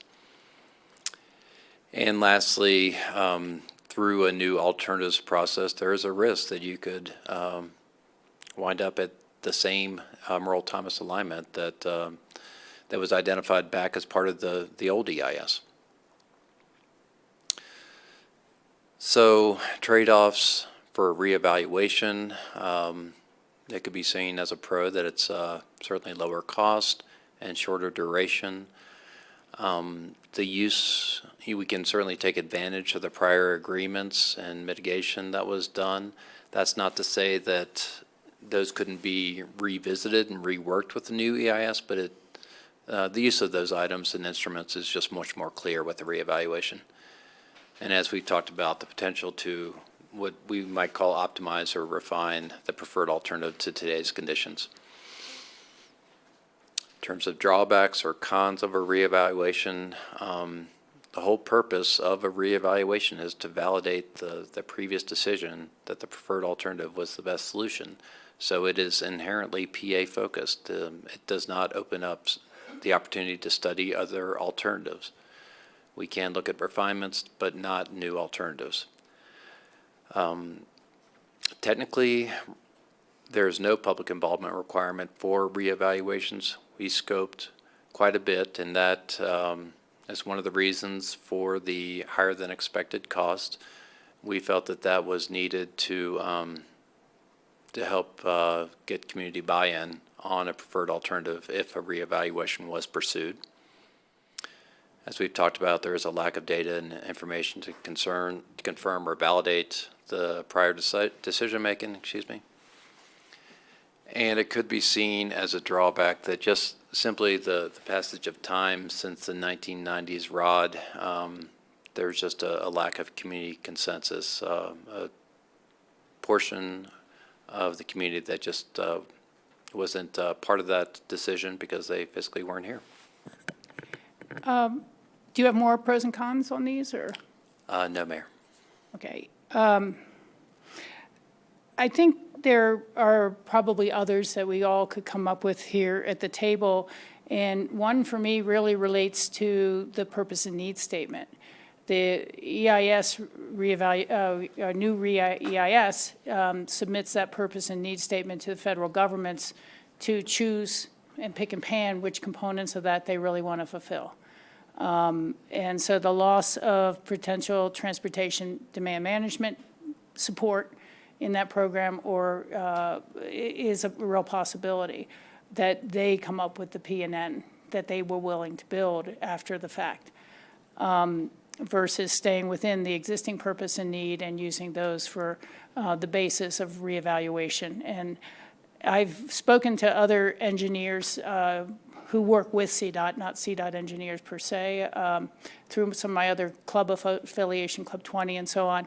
And they had said, well, as long as you're really within the corridor that was originally designated, new technologies could be used if they would accomplish the same purpose, but not if you step a foot outside that corridor. That upgrading a technology like light rail to something else that people keep talking about, but it used the exact same corridor, again, it would be a supplemental, but it would not necessarily automatically trigger a whole new EIS. Yeah, I think, maybe looking at a new technology, certainly that could be done with the supplemental. I would agree with that. And arguably it could be done with a reevaluation. Yeah. And the other unknown here, and I suppose it really could apply to both either, is the idea that there are changed Federal Transit Administration priorities. Whether it is drill, baby, drill, and autos only is a priority. It could be here is now an unrestricted 4-lane. We're going to take the restrictions off the bus lanes, and your problem's solved. Could be their solution. And the second bridge, of course, which gives us the fire access. But it is a, 52-card pickup.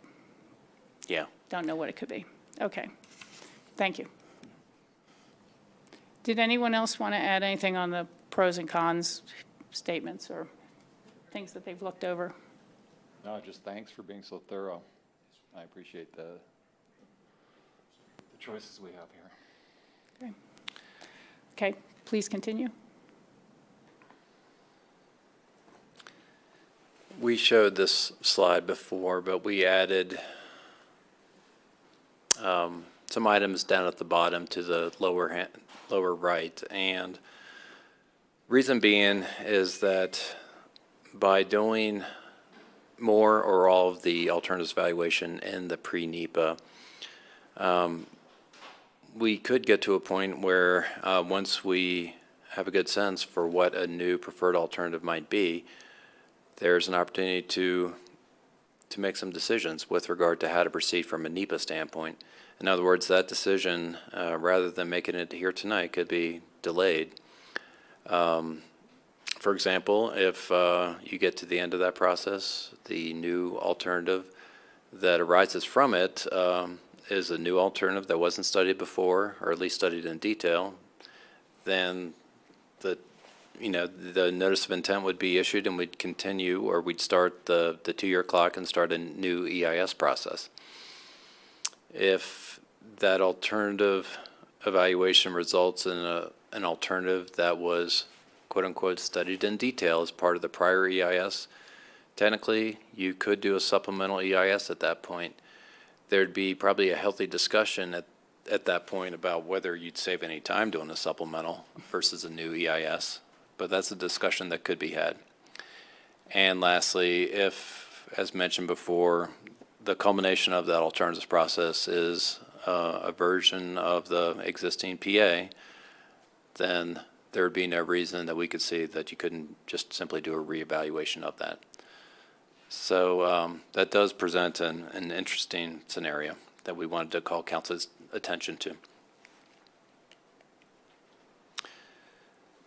So we might dub that option 3.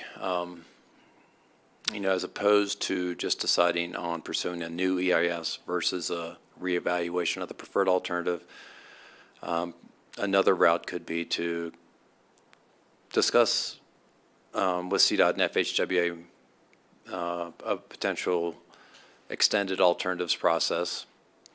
What that means in practice is we would just extend the West Aspen transportation study into an alternatives phase. And it's all, under this pre-NEPA umbrella. We've been spending a lot of time, as we've talked about, getting public and stakeholder outreach on the transportation needs. That could just be extended to a preferred alternative, an alternatives phase, which in effect would be what would happen anyway if a new EIS was pursued. And the 3 different routes that could lead to are shown here. I don't need to repeat them. Mm-hmm. Well, wouldn't there be another option? I mean, I don't know if it's an option or just a refinement of a current option, to roll the pre-NEPA work you've already done and any you consider necessary to submit the request for the reevaluation. And it seems to me that CDOT and the feds have a binary choice. You put the preferred alternative in front of them at the request, and they say yes, or they say no. And if they've said no, they're automatically going to need to give us a new EIS. Because they've said, no, that won't work. We know we need to fix a bridge. We know we need to fix a problem, but we're rejecting that out of hand. And we need a new EIS. So requesting a reevaluation with all this pre-NEPA work, all this updated work, all this current conditions, and perhaps even more that this city council would ask for, such as really a better assessment of what our commuting workforce needs will be in 2050 and other items. So I see that as kind of like to do this would be like assuming they're going to say no to a reevaluation and already starting all the work to say, should we use the Rio Grande Trail again? Or should we tunnel under the Merle? Should we, do the straight shot curvy and a million modifications? Have them tell us that the PA, through all the work we've done and maintaining our local control for transportation demand management measures that we've obtained legally, the 4 corners, in an administration that cared about greenhouse gas emissions, whereas the current one, reduction of greenhouse gases, is not something you're going to submit in that purpose and needs statement. No. Because that's not a goal of the current administration. No, in fact, the direction is to strike any of that language from our current NEPA documents. We've never heard any hesitation or reluctance to move ahead with the preferred alternative and a reevaluation of it from CDOT and FHWA. what we've heard from them is that we have a decision. There is a record of decision that applies to State Highway 82. The discussion about a new EIS and new alternatives really stems from the previous council and those discussions and the direction that's outlined in that resolution from last fall. So I think if the city opts to pursue a reevaluation, I don't think, my sense is that there won't be a disagreement with CDOT and FHWA. Thank you for that.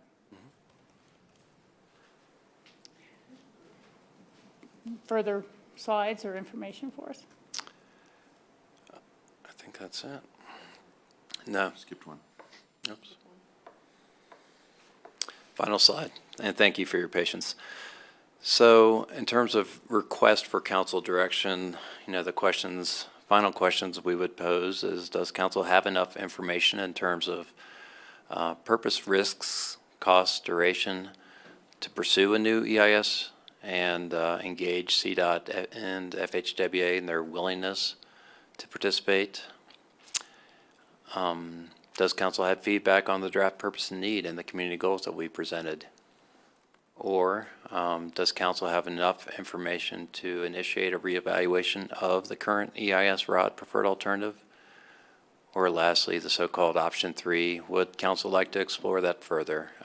That would involve discussions with CDOT and FHWA about that option. But if they are on board, we would, as mentioned, extend the pre-NEPA into an alternatives task that looks at potential alternatives, engages stakeholders, and tries to seek a community consensus on a solution. Okay. I have one more comment to make, and then I'm going to see if council members have any questions on any of the portions of this or things that we didn't cover in this or that I didn't cover asking. Then we'll have public comment, and then we'll go back to council discussion. And I've said we're going to have a 3-minute public comment session. We'll make sure that we can check anybody online and see if they want to comment when we get to that part. We're nowhere near there now.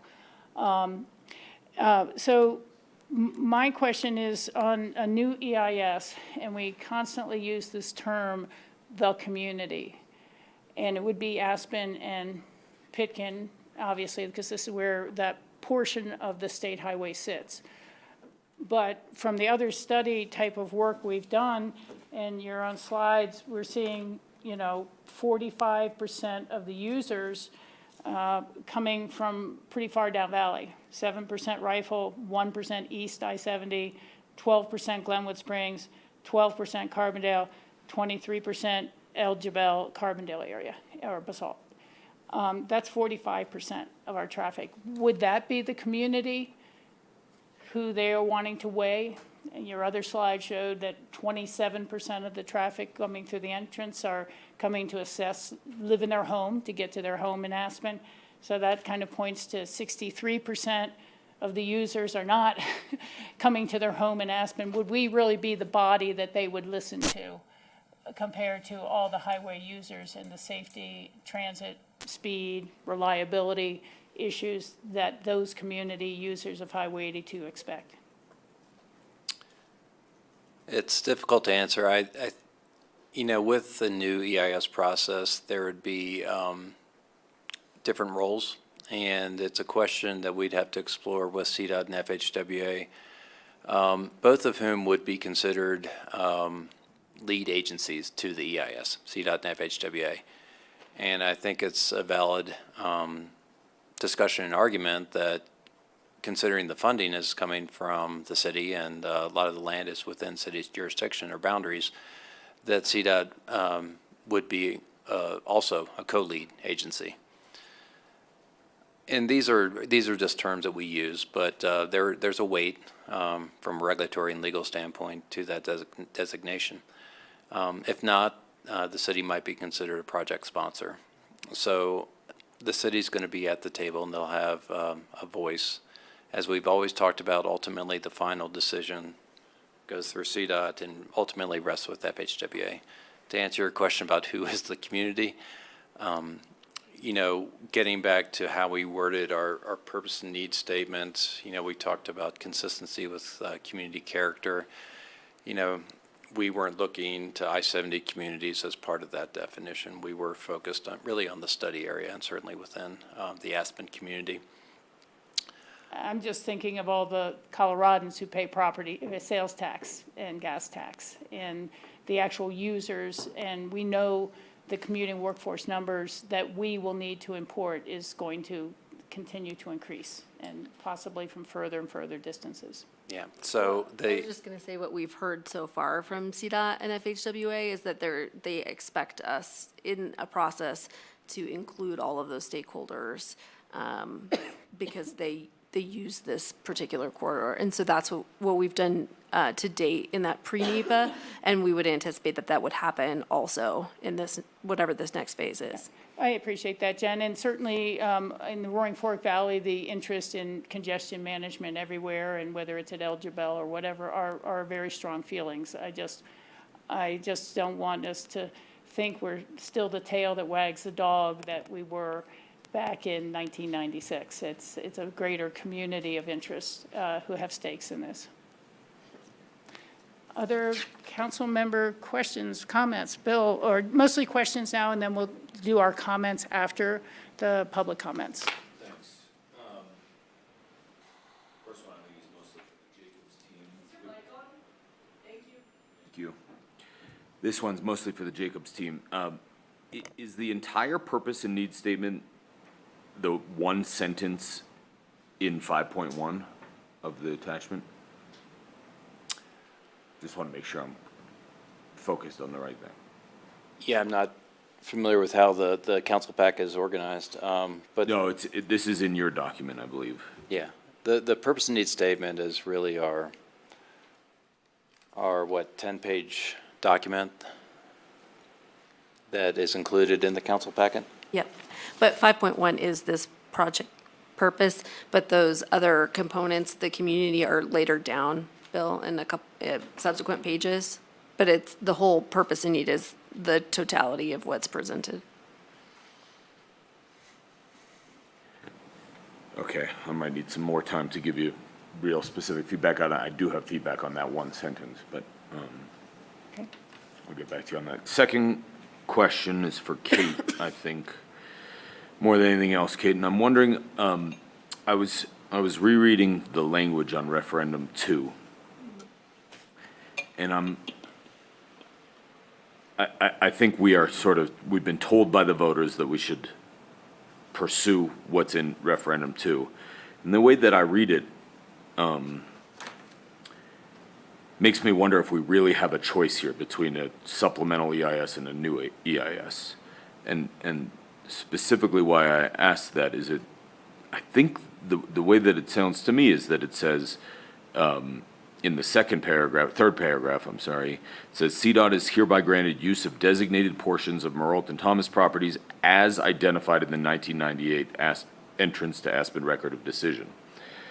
And then it says later, towards the bottom, voter approval of this measure permits CDOT to proceed with both planning and construction activities under the current Record of Decision.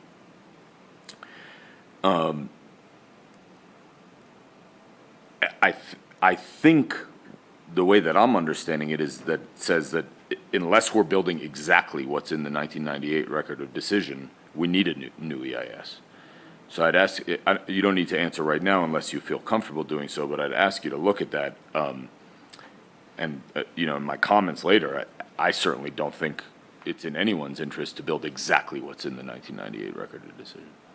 My understanding is that referendum 2, our charter requires voter approval for use of certain parks and open spaces. Referendum 2 granted that approval as it's stated in the current EIS and preferred alternative documents. It doesn't necessarily mandate that you do anything, but it's certainly, for purposes of constructing under the existing EIS, it would clear that hurdle. So no additional vote would be needed for construction of the EIS that we currently have in the preferred alternative. Exactly as Exactly. written, right? There is language in there, and I haven't looked at it, and I can certainly provide more opinion on this, about and a future EIS. I think there was language added to that, to that referendum. And I can get back to you on that. But certainly, we view it as an approval for use of those lands under the existing EIS. I can Yes. look into whether or not it would cover any future EIS and what that approval, with respect to the EAS, I can't say that I've looked at it recently to say, here's the area over those specific parcels that's included in that referendum approval. I think it would potentially depend, and you may need additional votes depending on if a different EIS or preferred alternative was proposed.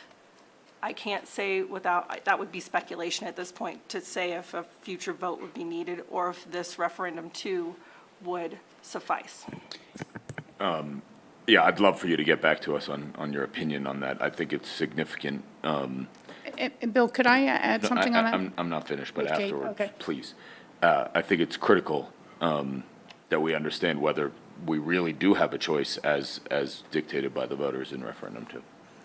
I will say that when I say have a choice, when you say have a choice, I guess that causes me some confusion, because I would say this does not mandate you from pursuing any of these other options. It just may require additional votes or additional procedures if you choose to go a different way. So it wasn't, when you say it mandates us to do something, again, from my perspective, it cleared a hurdle as to a vote that was required if certain construction that's contemplated by the current preferred alternative was necessary.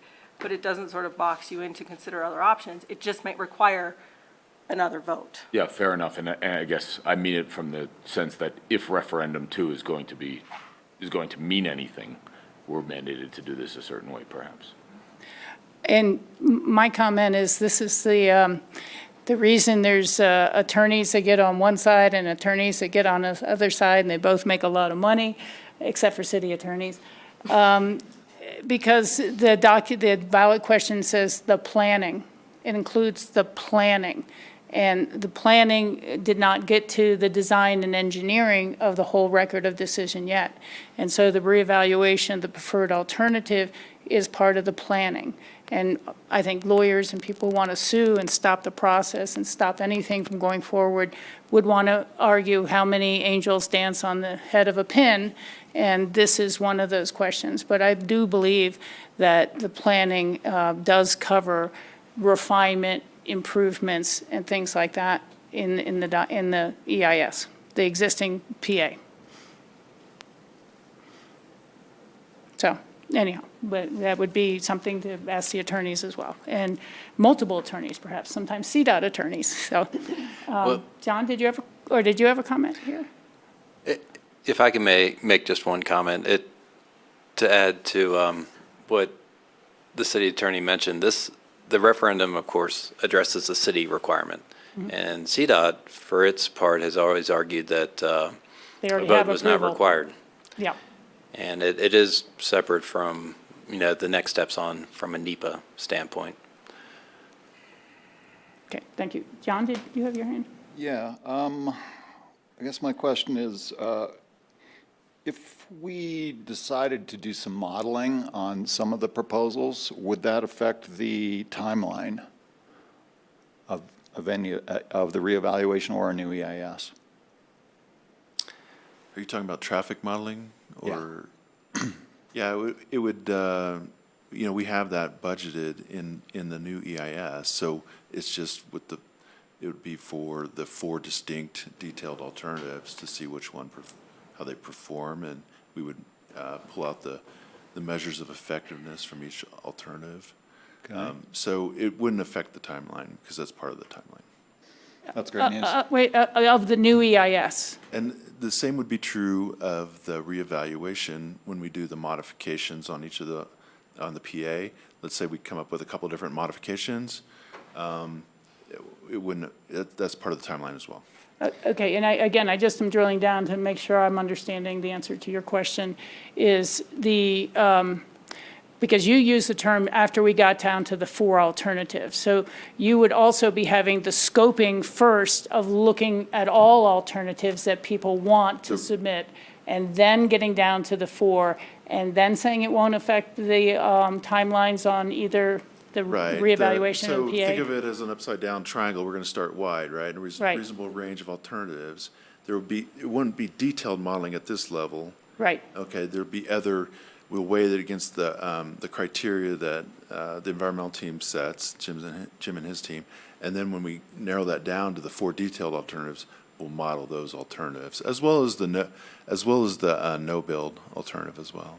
I think what I would add is that if we're talking about modeling or testing alternatives. to decide next steps, that would be additive, I think, to the schedule. That's a whole timeline of Because- its own. Yeah, because if, certainly that modeling is going to take place, but we'd have to go through the steps. If it was a pre-NEPA or a new EIS, we would want to, before we do any modeling, we'd want to vet the purpose and need, go through that scoping process, develop criteria before we test alternatives, and then we start the alternative testing. So I think the question is, if this was to proceed making that decision, it would. It's still part of the same timeline, though. 3 years? Yeah. Well, The 4 Okay, detailed we have a ones. different. yeah, the 4 detail. Yeah. John, continue.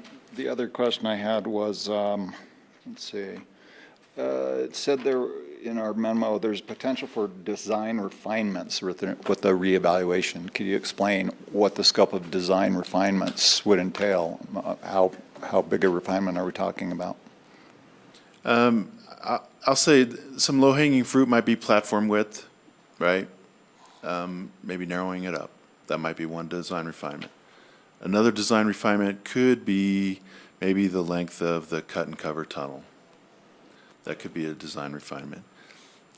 Jim alluded to earlier, it could be possibly new technology might be a design refinement that if FHWA concurs with that. Otherwise, it might be an SEIS. And Jim, you have other thoughts on refinements? We have talked about, we would like to take a look at the roundabout and see if there are refinements and ways to optimize that, because it does serve as a pinch point. We have ideas, you have ideas, everyone does. It's going to be a discussion with CDOT and FHWA. Those are the ones that we've talked about. Yeah. Again, we can't, again, as we talked about, when it crosses over to a new alternative is where we have to press pause, and it gets outside of a reevaluation. Thanks. The other thing that's been mentioned as a refinement is looking at whether taxi cabs or shuttles or hotel shuttles or carpools we had true HOV enforcement might be able to use the bus lanes as well. So there's a variety of refinements. Use of the managed lane, yes. Yeah. Pardon? Use of the managed lane. Use of the managed lane. Yeah. Other questions or Christine? I have a few Please. technical questions. Hold on. The packet talks about alternative evaluation process, core concepts, and then supplemental elements. The core concepts get narrowed down to 4, correct, in the alternatives evaluation. Is there any guarantee that those aren't 4 alternatives that were already reviewed? No. Okay. Can the supplemental elements be done regardless of a new EIS? So these ideas that kind of go beyond the replacing the bridge or adding a second bridge, can we do some of these supplemental elements without going through that whole process? Yeah, and forgive us, it does get complicated. This is just how we address these complicated alternatives processes. We try to focus on, those concepts. We refer to them as core. There are different ways to do this, but this is a common way, and those are the ones that would meet the purpose and need in its entirety. The supplemental are a lot of, as the name suggests, improvements that could add to the ability of the core alternative to meet the purpose and need. So an example might be to do some intersection improvements, to do lighting, to do wildlife crossings. To answer your question, the answer probably is yes. It gets back to the question on, the intersection improvements, whether those could be done separate from the EIS, and if they don't serve as an alternative or deviate from the preferred alternative, certainly you could do this. Okay, thank you. And I don't know if you can answer this, but you've been at this process for a while. Hypothetically, have you heard of any alternatives that were not in the original 43 and the preferred alternative that passed some of the tests that you would push forward? And you might not be able to answer that, but hypothetically, because there are a lot of ideas out there, and we've talked about a lot of the ideas already. So I'm just curious if anything's risen to the top. Yeah, I would love to give an opinion. I'm sure, I'll let Doug and Jen speak for themselves. I can't. I'm not familiar enough with the 43, but I haven't seen an alternative that's been discussed either inside the EIS or a part of the EIS process or outside. It's some of the subsequent studies that were done by the Aspen Institute, sponsored a handful of workshops and studies, and there were some others who were sponsored by EOTC in the city and others. I'm not seeing anything that was missed or was not evaluated. Thank you. Thank you. Sam, you have some questions? Yeah. Thanks for that presentation. I think my questions are kind of based off some public comment that I've heard, and one of them is I think people just want this done and done quickly as possible. And the difference in timelines between the reevaluation and a new EIS, is that the difference in timeline, in your opinion, of reevaluation's done or new EIS is done, then it sets the clock on the same exact clock of getting the new bridge built, as far as that goes? I think in terms of, in a previous presentation, I think we outlined some very rough schedules to get through project completion, including construction completion. And I think the short answer is that, there's a difference in NEPA processing of 15 months to 3 years for the reevaluation and the new EIS. To get through the steps subsequent to that, which is final design, right-of-way acquisition, and construction, I think those steps would be shorter for the preferred alternative than a different or new alternative, simply because the big reason would be right-of-way acquisition. With the preferred alternative, you have the easement that you can use, and if there's a different alternative, that would certainly add to that schedule for overall completion. So if the reevaluation went as perfectly as anyone would hope, when would the new bridge be built by? Let me jump in for that for a half second. The council in, I think, 2022 or 23 had allocated $10 million towards the Castle Creek Bridge project, the entrance to Aspen. And at this point, you use that slide in our larger presentation, but just not today. 1.6 of that has been spent. We're down to about 8.5 or something like that. And then this is with the new costs, and so you were illustrating that we can afford either approach based on that. But the 10 million, reasons 10 million was set aside was to begin doing the design and engineering. And to truly get into the funding links in the state and federally, they want you to have 30% design and engineering done. So a portion of that 10 million was what we had intended to be able to pay for that design and engineering. Depending on how much of the remaining balance we are able to preserve, we can still spend that on design and engineering. But it sounds like it would be at least 36 months to begin design and engineering and fund it and whatever we need to do from the remaining balance for this project versus 15 months. So obtaining the state money is almost impossible to know what and when in the federal, but at least getting the design work done and an approval to go forward from either EIS or PA is then when we start the next step of work, which is that design and engineering to pursue the money. Yeah. And I'll cut to the chase and just say, like, I'm trying to get clarity on hearsay within the community about whether pushing forward the PA is for just speediness and efficiency, but not trying to actually solve problems other than an infrastructure solution, and trying to understand whether a new EIS makes sense because this is the holistic thought process, but it might take a little bit longer.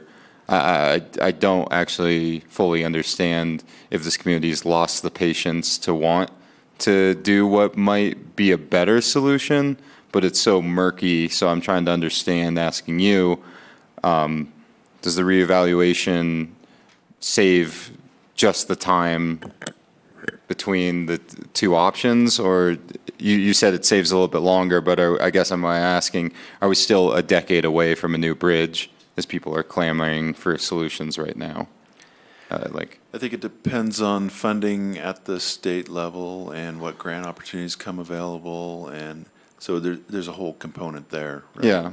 But you're right, just the delta between the new EIS and the time delta between the new EIS and the reeval is an advantage to starting sooner, I guess. Yeah, I think where you find the differences between both processes, talking very generally, is both in, essentially, call it twice as long for a new EIS versus a reevaluation, a little bit longer, actually. And as I mentioned, if that new alternative would require new right-of-way, it doesn't fall along that Merle Thomas easement, or that easement can't be used for a new preferred alternative, that certainly would probably add another year, I'd say, to the right-of-way acquisition. Yeah. In very broad terms. It's hard to say. But if I'm not mistaken, a new EIS that produced a new preferred alternative, it would be only doing that because it thought it was the best solution, better than what we have now. And, I mean, once again, this is also complicated as far as jumping around my questions here is, how long do we have with the current bridge? Can it survive another 10 to 15 years? Are we really up against the clock where a reevaluation is the only thing that makes sense, or are we talking about potentially doing something that might be wrong for the community to save a couple years for something that might be better for the community? What I can say is that that CDOT will keep the traveling public safe, and so they will continue to make repairs to that bridge, and we will. We've funded some of those repairs in the past. So I don't know if that directly answers your question. I don't know that we have a timeline related to the bridge, but CDOT will absolutely keep the traveling public safe. Yeah. I think the risk is not bridge failure, it's more as time goes on and the bridge deteriorates, there's increased risk of weight restrictions, which really could limit ability of commercial trucks, et cetera, crossing that bridge. So I think that's probably the bigger concern, I would think. New bridges that are built, whether it be through a reeval or new EIS, how long are they built to last these days? 75 years like the original, or are they built to last even longer at this point? No, I think the design year is definitely over 50, but it could be, I don't think it's quite 75, but it's definitely over 50. Over 50? Might be 75. I'm picturing now, as you guys have spoken, a difference between maybe 3 or 4 years between a reevaluation and new EIS as far as the project completion. So I just want to state 3 to 4 years for potentially 50-plus year bridge. It's sort of an interesting thing to take note of. I also wanted to address some other questions I had regarding some other people's notions in the community that the preferred alternative would somehow alleviate traffic in the West End. And it's something that, like, I'm trying to picture with a new traffic light at 7th and Main, why people wouldn't still go through the West End to get out of town at the end of the day when traffic might be backed up further from 7th and Main Street back into town. Is that something you guys have looked at all or considered? No, Wes? we haven't looked at that, but that could be like a modification that we look at if we do the reeval. It's a modification, okay. Could be a modification, yeah. Yeah. One other thing with the reevaluation is understanding the probability that it goes to an SEIS and understanding if a reevaluation could actually be adding to the timeline, because it might, you say SEIS, but it could potentially even lead to a new EIS if the reevaluation does not produce the results that we're looking for.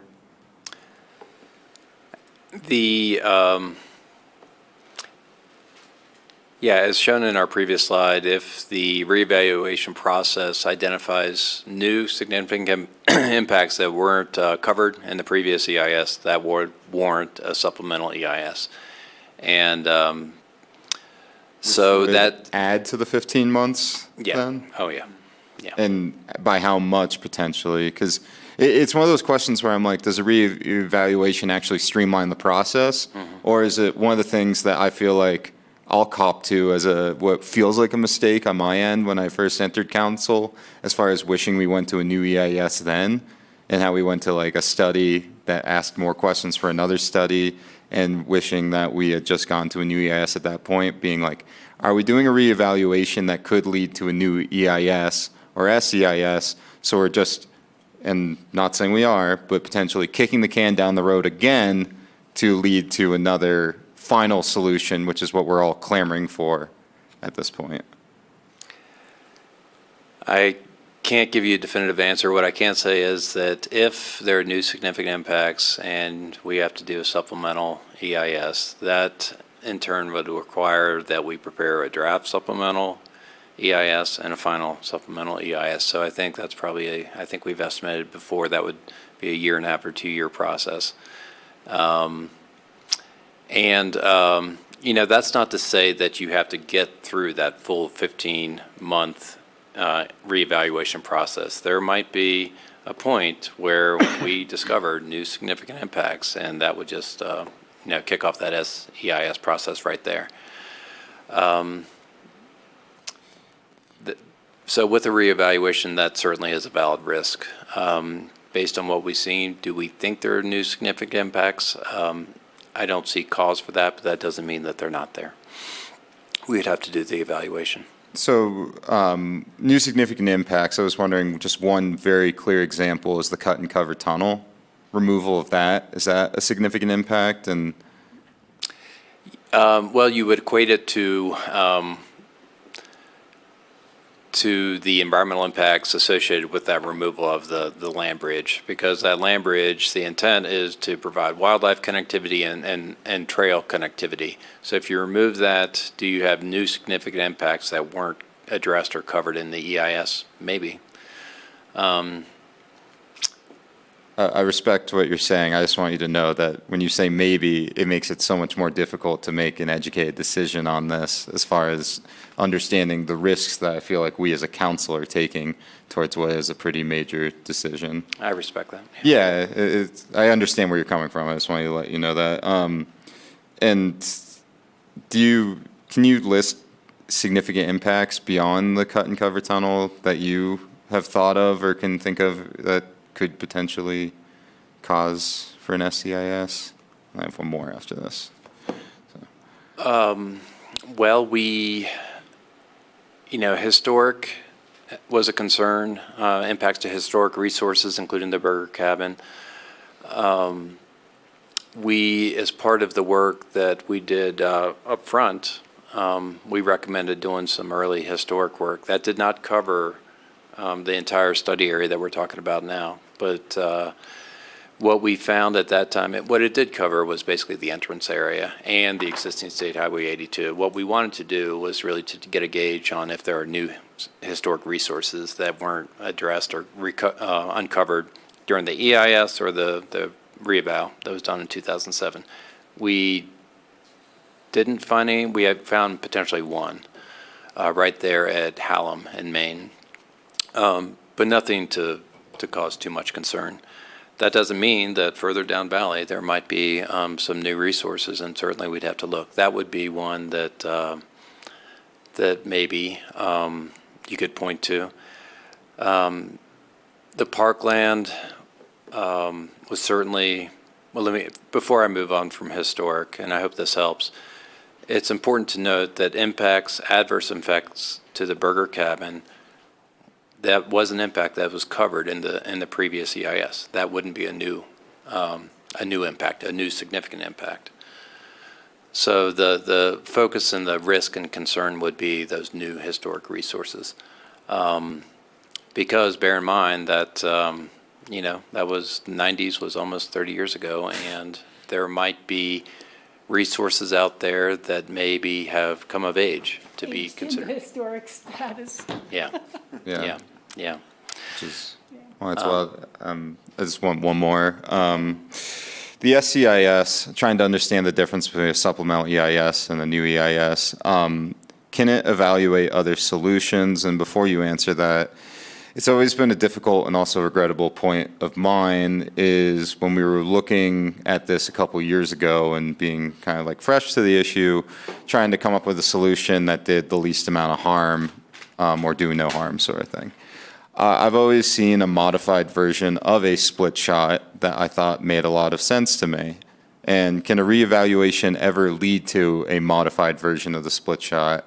Because if it leads to an SEIS, is that something that can be considered? Or is it the only way to get to this modified version of a split shot is to roll the dice and go towards a new EIS?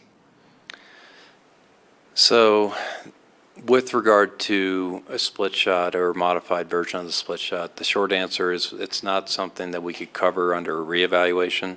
It would be a different alternative than the preferred alternative. We have asked, and this gets terribly complicated and I wish it didn't, but the split shot was, at the request of council, looked at in detail as part of the original EIS. It was dismissed earlier. And there was a whole supplemental draft EIS done at the request of City Council to look at that option, as well as, if I remember correctly, widening existing State Highway 82. For that reason, in one of the 3 CDOT FHWA letters that we talked about before, city staff posed a question about whether the split shot perhaps could be advanced with a revised record of decision. There was also a hope that maybe it could be done during a supplemental. And the final answer that we got with regard to split shot, as we talked about before, is that it would require a new EIS.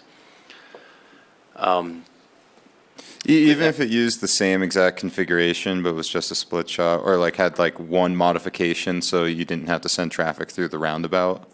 Because like that's the part that bothers me the most is we spent all this money to study a split shot that doesn't make sense, obviously, but I feel like there's versions of it that potentially do. Yeah, I mean, trust me, we've asked the question, and what we've heard is new EIS. And that was with the prior, and the entire FHWA staff with whom we were dealing has changed over. So we're dealing with entirely new staff. The question could be posed again, but either way, it's a version of the split shot. You know, I think at this point, at the very least, would require supplemental EIS. It might still, the answer might be new EIS. It can't be done with a reevaluation. So it might be an SEIS. At the very least, it would be. Potentially from, okay. Yeah, I don't know. I don't know if we'll get a different answer, to be frank, but. I appreciate your candid responses. It's tough with the still murkiness, and I feel like every time you choose a path, it actually leads to more questions than answers. I'm going to agree with everything everyone has said about the thoroughness of your presentation and your desire to get in and answer as best possible. I do want to comment on your first question and I can understand that dilemma. Are we doing this because it's now and not kicking the can anymore, or are we ignoring what could be the best? And first off, everyone in this room and everyone in this community and myself agree that infrastructure only will never take care of our congestion. That's why we're spending 12 million already in town. That's why RAFTA spends another 20 million. That's why we implemented BRT.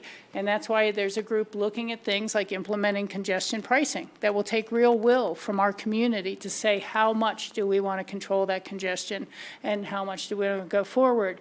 So the idea that the best is out there, I might agree with you if we had the same administration with the same rules, but we've already heard we have they're not interested in greenhouse gas reduction. And here we are in the greatest fire danger ever. I'm seeing the repeated ads on my pop-up screen about the fire district needing a new half-cent for emergency wildfire evacuation on the second bridge soon and to patrol burns, projects to mitigate effects.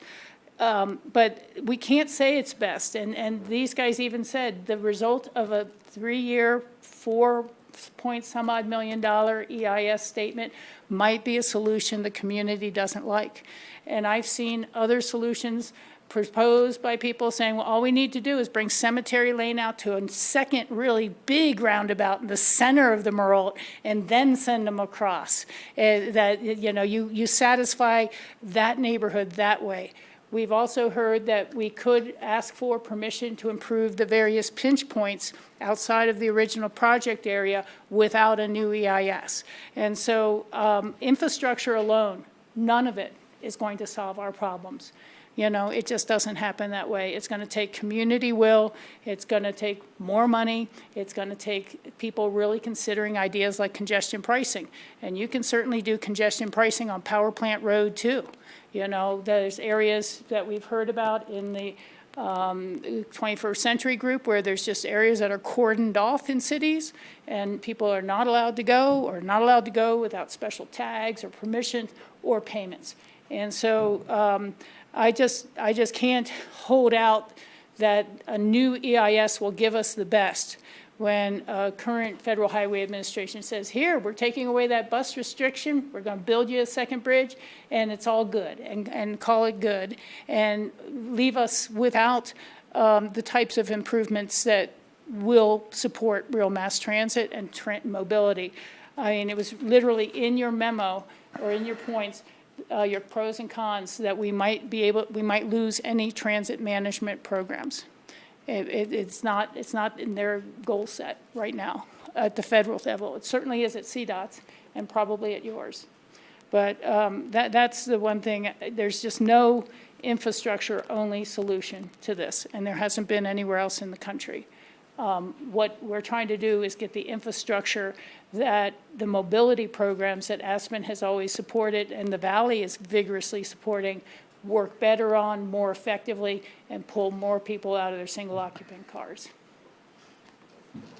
So, you know, there isn't a better baked cake out there, per se, without a lot of other measures going along with it. Any new questions that might have come up, or we can move to public comment? Jen, you have something? Yeah, I just would like to add to the record from the bridge inspection letter that we received last year from CDOT, and I'll look at the date here, actually, December 6th, 2024. It says that the typical rate of deterioration and based on the condition-based finding, this structure has been in fair condition for many years and most likely would remain in fair condition for the next several inspection cycles. So I just wanted to also bring that back to the forefront. Thank you for doing that, Jen. We have a sign-in sheet, if you'll pass that across here. And I thank the public for staying as long as you have. This is a very complicated issue. If there are others who would like to speak, we will find a way to notify you on line. We will take the people in the room here first, and I'm going to call them kind of in some random order. We are keeping public comment to 3 minutes. We've said that this is a work session. We don't normally take public comments in a work session, but given the community interest in this topic, we certainly are going to. Here's my timer. Gary Lauder, you are the first one to sign up. Why don't you step up? And just introduce yourselves, and I'm going to ask this of everyone, and tell us where you live. My name is Gary Lauder. I have a home on Roaring Fork Road in the West End. And I've been studying this issue for a while. I'm going to try to talk fast to cover it all. The 1998 preferred alternative was designed to maintain traffic congestion in order to force people onto public transit, specifically light rail. It's pretty obvious that that continuing this congestion strategy would be a disaster and is particularly cruel to the working people who commute to Aspen. I and others have urged this body to consider everyone who's affected and not just the voters of Aspen. The purpose and need and community goals that Jacob's just conveyed places mode shifting out of single-user vehicles at a level of importance that I think is higher than the Aspen public feels that it should be, particularly if that's used to rationalize not fixing the congestion problem. Even with all of the congestion, public transit only accounts for 12% of trips today, so I don't think we can really rely on behavior change to accomplish our goals. In my opinion, the optimal solution is a modified or improved split shot, abbreviated by ISS. I strongly recommend that the city consider 3 lanes in each direction, 2 general traffic, and 1 bus/HOV lane. To answer the earlier question posed to Jacobs, the split shot was dismissed in the 1998 ROD due to the roundabout not existing, and there was no good way for the cemetery lane traffic to town to turn around to get there. They also failed to even consider the rather simple change of creating a turnaround lane to accomplish that. And also I should add that in Jacob's evaluation of the split shot, they also did not consider the turnaround lane. They only considered that all that traffic routing through the roundabout, which would therefore congest the roundabout, and that's why it didn't perform so well in their evaluation. Safety should be an important criteria to evaluate alternatives. Traffic lights are dramatically less safe than roundabouts and other types of intersections that don't need stop signs, such as what the cemetery lane could have with the improved split shot. Traffic simulation and modeling are critical, but the underlying assumptions should be revealed to the public prior to your depending on them due to the possibility of flawed input assumptions. For example, traffic levels that did not take into account traffic coming in over Power Plant Road. This topic is quite complex, and in a representative democracy, voters want their elected representatives to analyze the complex choices and come up with what they think is the best for the voters, taking into account the priorities of the public. Therefore, this body should lead the public and not ask it which alternative is best without giving them complete information. On the other hand, it would be reasonable to ask the voters simple questions like, should we pursue 2 general traffic lanes, et cetera? Or do you want to remain mired in traffic jams by forcing general traffic to remain stuck in a single lane? I think my time is up. You're just about there. We can say thank you and hope you've had a good 4th of July. Thank you, you too. Thank you very much. There we go. The next person on my list here is Mr. Mike Triplett.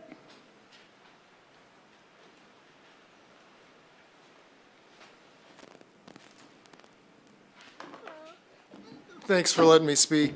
I just wanted to say that I believe the voters have voted on this topic, and they chose for the... And where do you live, Mike? I asked. 627 West Smuggler. Okay, thank you. And they've chose the PA. We put it to vote. The voters chose for a 2-bridge system. It was an important topic to all the voters I spoke with, and it continues to be the main issue for elections going forward, in my opinion. And in talking to these people, the various folks, I think it really boiled down to safety issues. The first one being the rapid response and evacuation, and there being none of that exists today. God forbid anything happened in the town, there's just no way of getting out.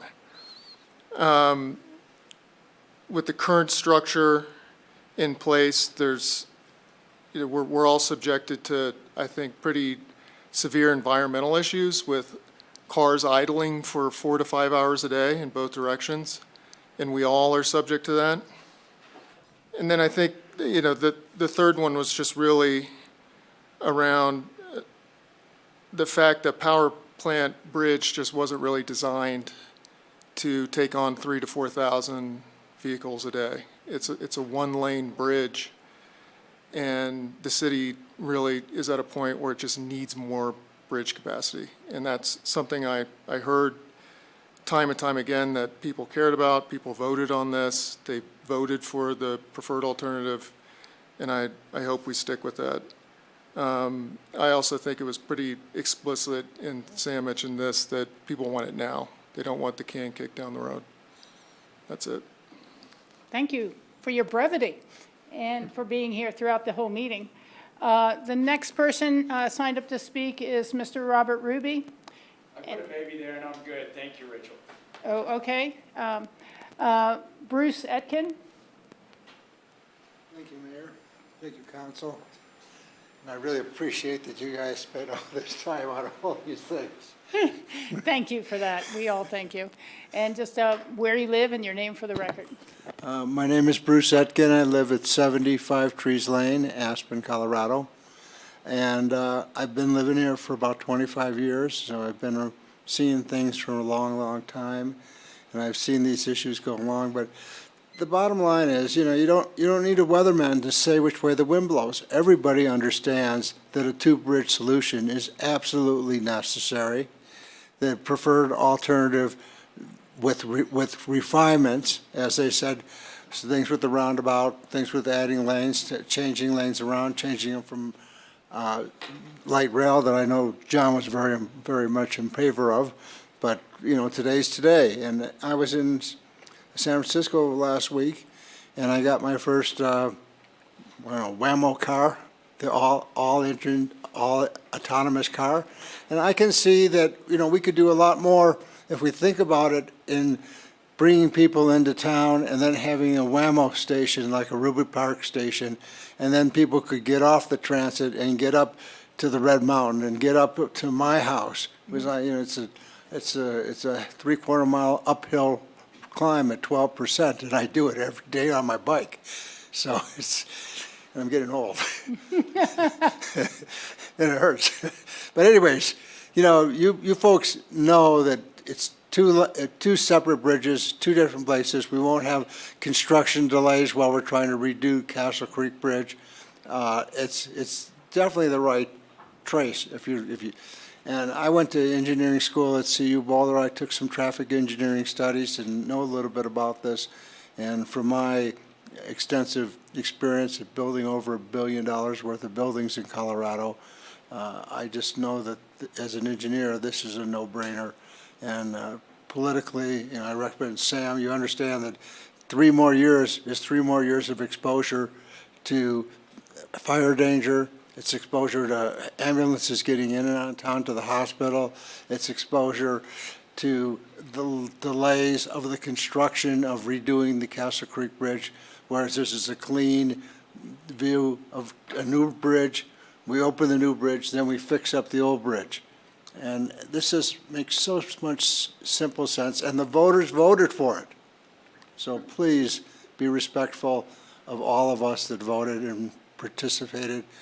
And as I said, everybody knows which way the wind blows.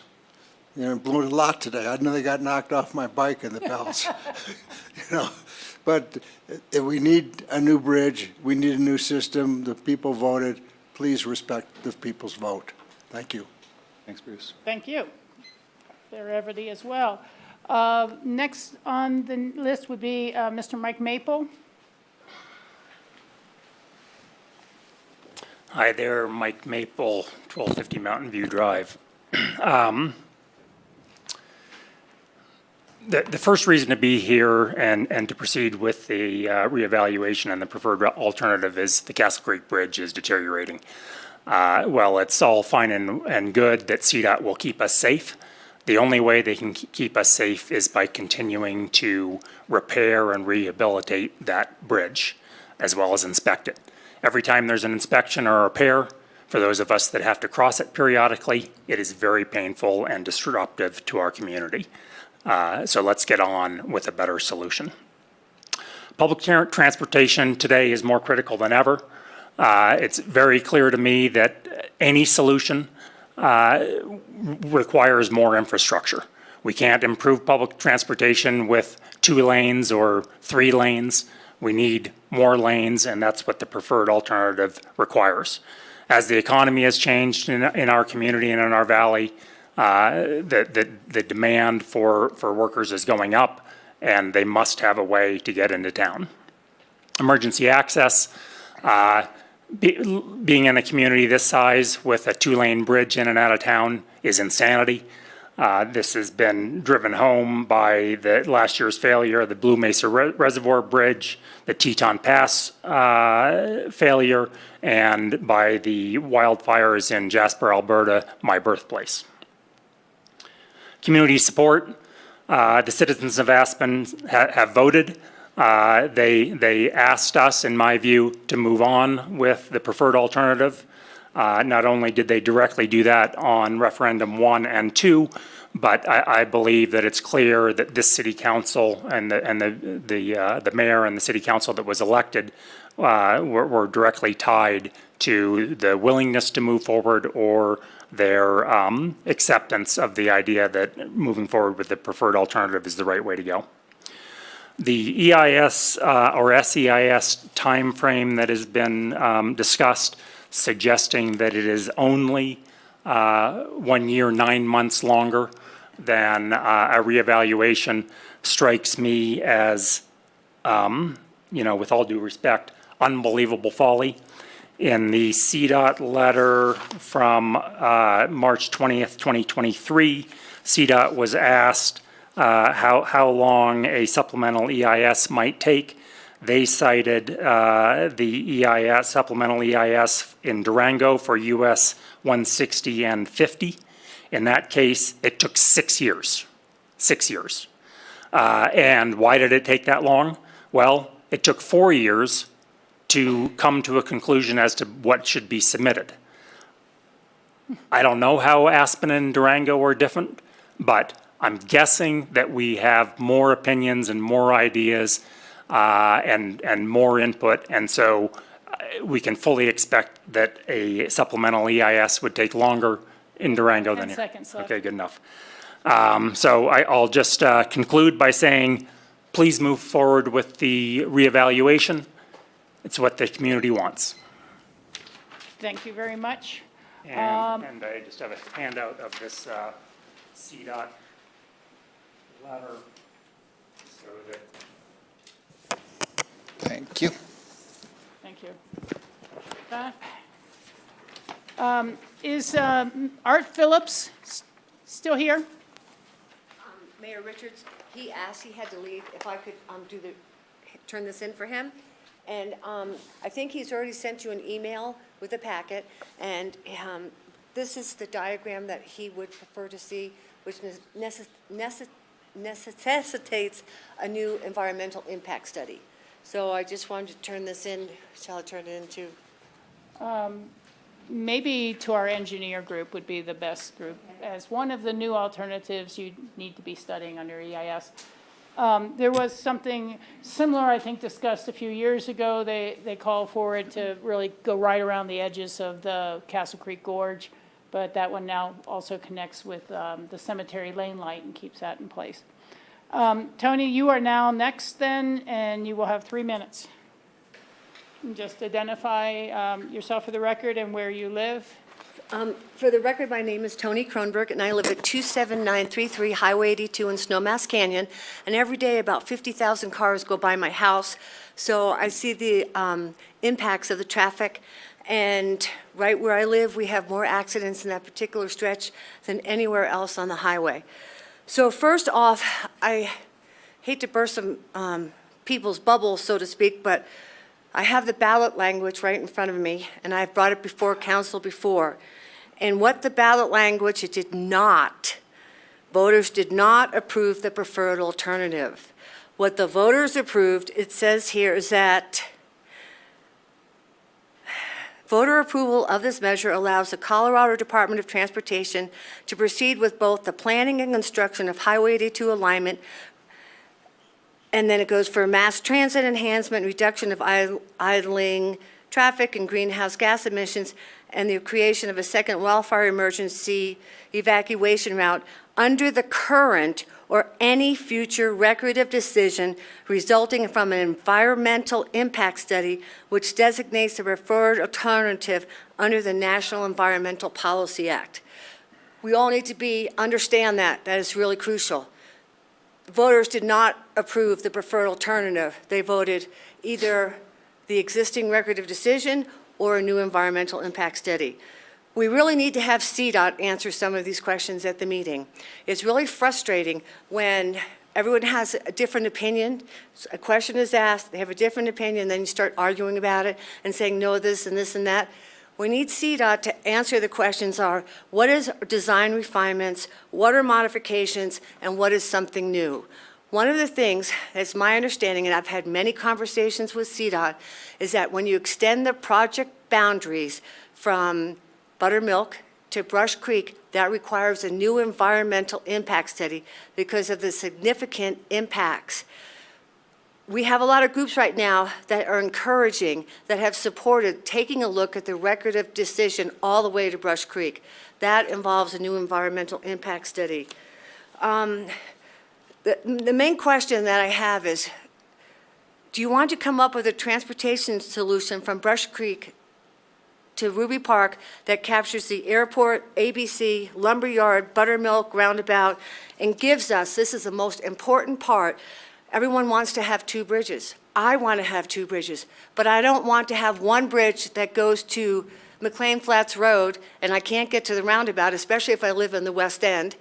You need two bridges to the roundabout.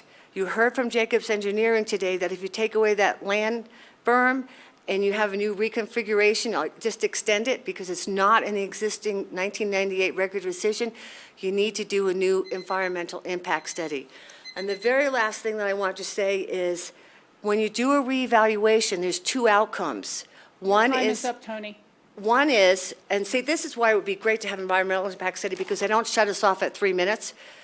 The fact is, either the existing record of decision remains valid, which is not going to because of all these triggers, or you're going to have a new EIS. So we're going to waste a lot of time if you do a reevaluation, a lot of money, and we're not going to come up with the best results.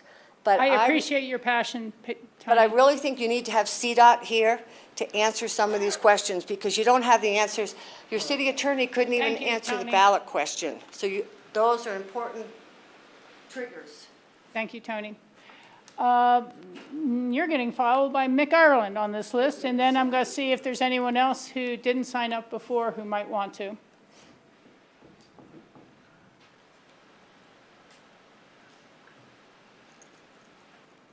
And I'm keeping Mick to 3 minutes as well, Tony, so, or trying. Extra seconds. I lost you a little Want to bit. make it 2.5 or 2? Okay. Yeah. Just your name for the record and where you live. My name is Mick Ireland. I live at 515 Independence Place. I am a former member of the State Transportation Advisory Committee. I was chairman of the Intermountain TPR. I twice served on Governor Ritter's Blue Ribbon Transportation Implementation Panels and some other things. I've lobbied at the state and the federal government on transportation issues. The experience has shown, a long experience, 30 years of it, of participating and or watching this process, is that CDOT generally follows a rule akin to water, first in time, first in right. I'm sorry that the council didn't act on this 2 years ago and get this ball rolling either way. It didn't. And time is lost means money is lost. We have a new administration that is working on its first budget and is likely to cut transportation funding altogether, as it has several other things. I call your attention to, if you haven't seen it, Transportation Secretary Sean Duffy's memo on prioritizing grants for transportation, which clearly states that communities, that grant preferences will be given to communities that have high rates of birth and high marriage rates. You're a bottom feeder in both of those categories. Your fertility rate is about 1.0, which is akin to the birth rate. Your marriage rate is down in the bottom third, and your divorce rate is one of the highest in the state. Thus, you also need to consider that as the federal government continues to decimate a lot of human service programs that you all dearly love, ranging from daycare to human services to Medicaid, you are going to be called upon to backfill a lot of programs that you dearly love now. You're also probably going to be asked to scrub any reference to DEI, because we don't want to be either equal, diverse, or inclusionary in our federal program, in our state programs. Finally, two other things. Do we want another vote? And if we go with an EIS, a new EIS, we're going to have another vote, because it's easy to explain to people that having revised the EIS, having entered into a new, recommended a new one, there are going to be differences with the same one, and that means the predicate exists for another vote. I can hardly wait. Finally, referendum 2, I agree with Tony or Sam or somebody who said, referendum 2 is permissive, not directive. It allows, it doesn't mandate. You have about 30 seconds left. I'm going to yield those 30 seconds to you, Rachel. I'm sure you need them. Yeah. Thanks. No, I'm sorry, It's okay. started the thing funny, and I wanted to make sure I wasn't No, not a problem. going over there. Thanks, Mick. Reset it. Is there anyone else here who did not catch the, Ward Howenstein, former city council member?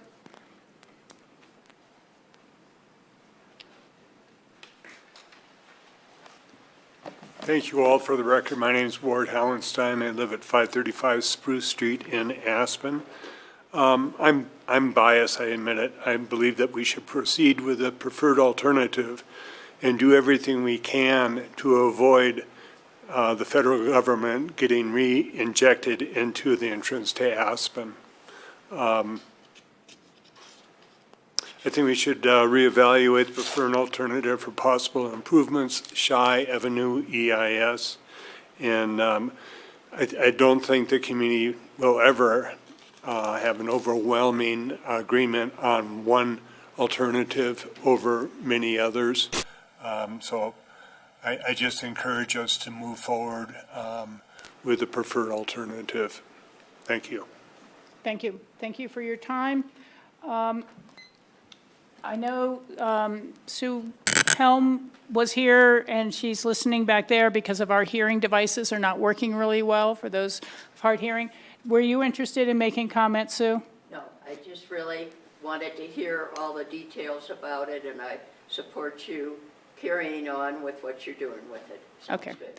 Thank you very much. I just wanted to be sure.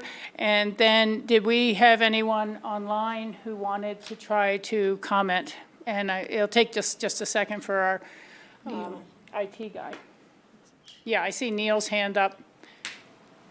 And just hold on, Neil. We'll get you hooked up in a second. We have our audio-visual guy, IT guy, helping out. Neil can talk. Okay, Neil, we can hear you now.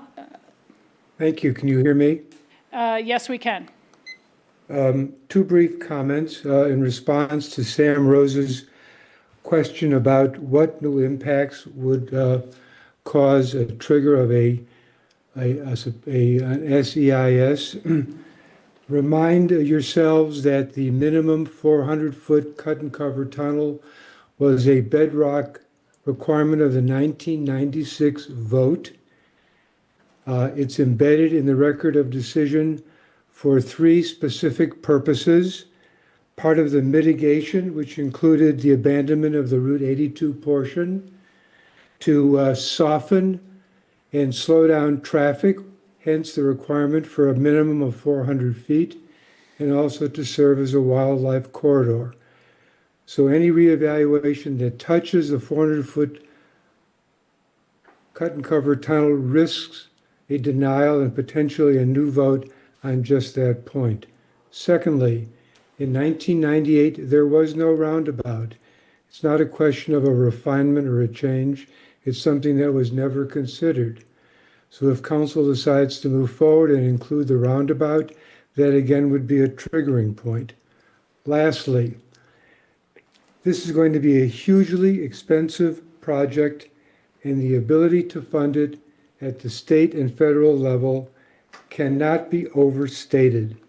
It's a long time away, decades away, and it has to answer Aspen's needs for about 50 years after construction.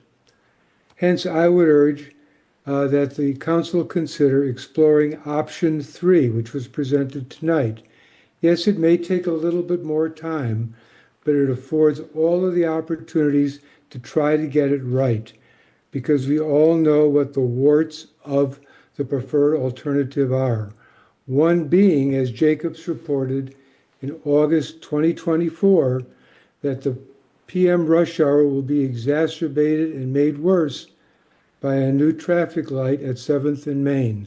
So make no mistake about it, the preferred alternative with that traffic light, as per the decision, will make traffic worse. Thank you. Thank you. And Neil, where do you reside again? Oh, I'm sorry, I reside at 100 North 8th Street in Aspen. Okay. Thank you very much, and thank you for listening in and for commenting. Is there anyone else? That's good. I will close the public portion of this meeting. I think we've had a very good presentation. I'll ask my council members, does anyone feel a need to take a 5-minute break before we go into our own discussion and deliberations? Nope. Okay, well, let's push ahead so people can get home for dinner at some point. My thing is going to stop beeping.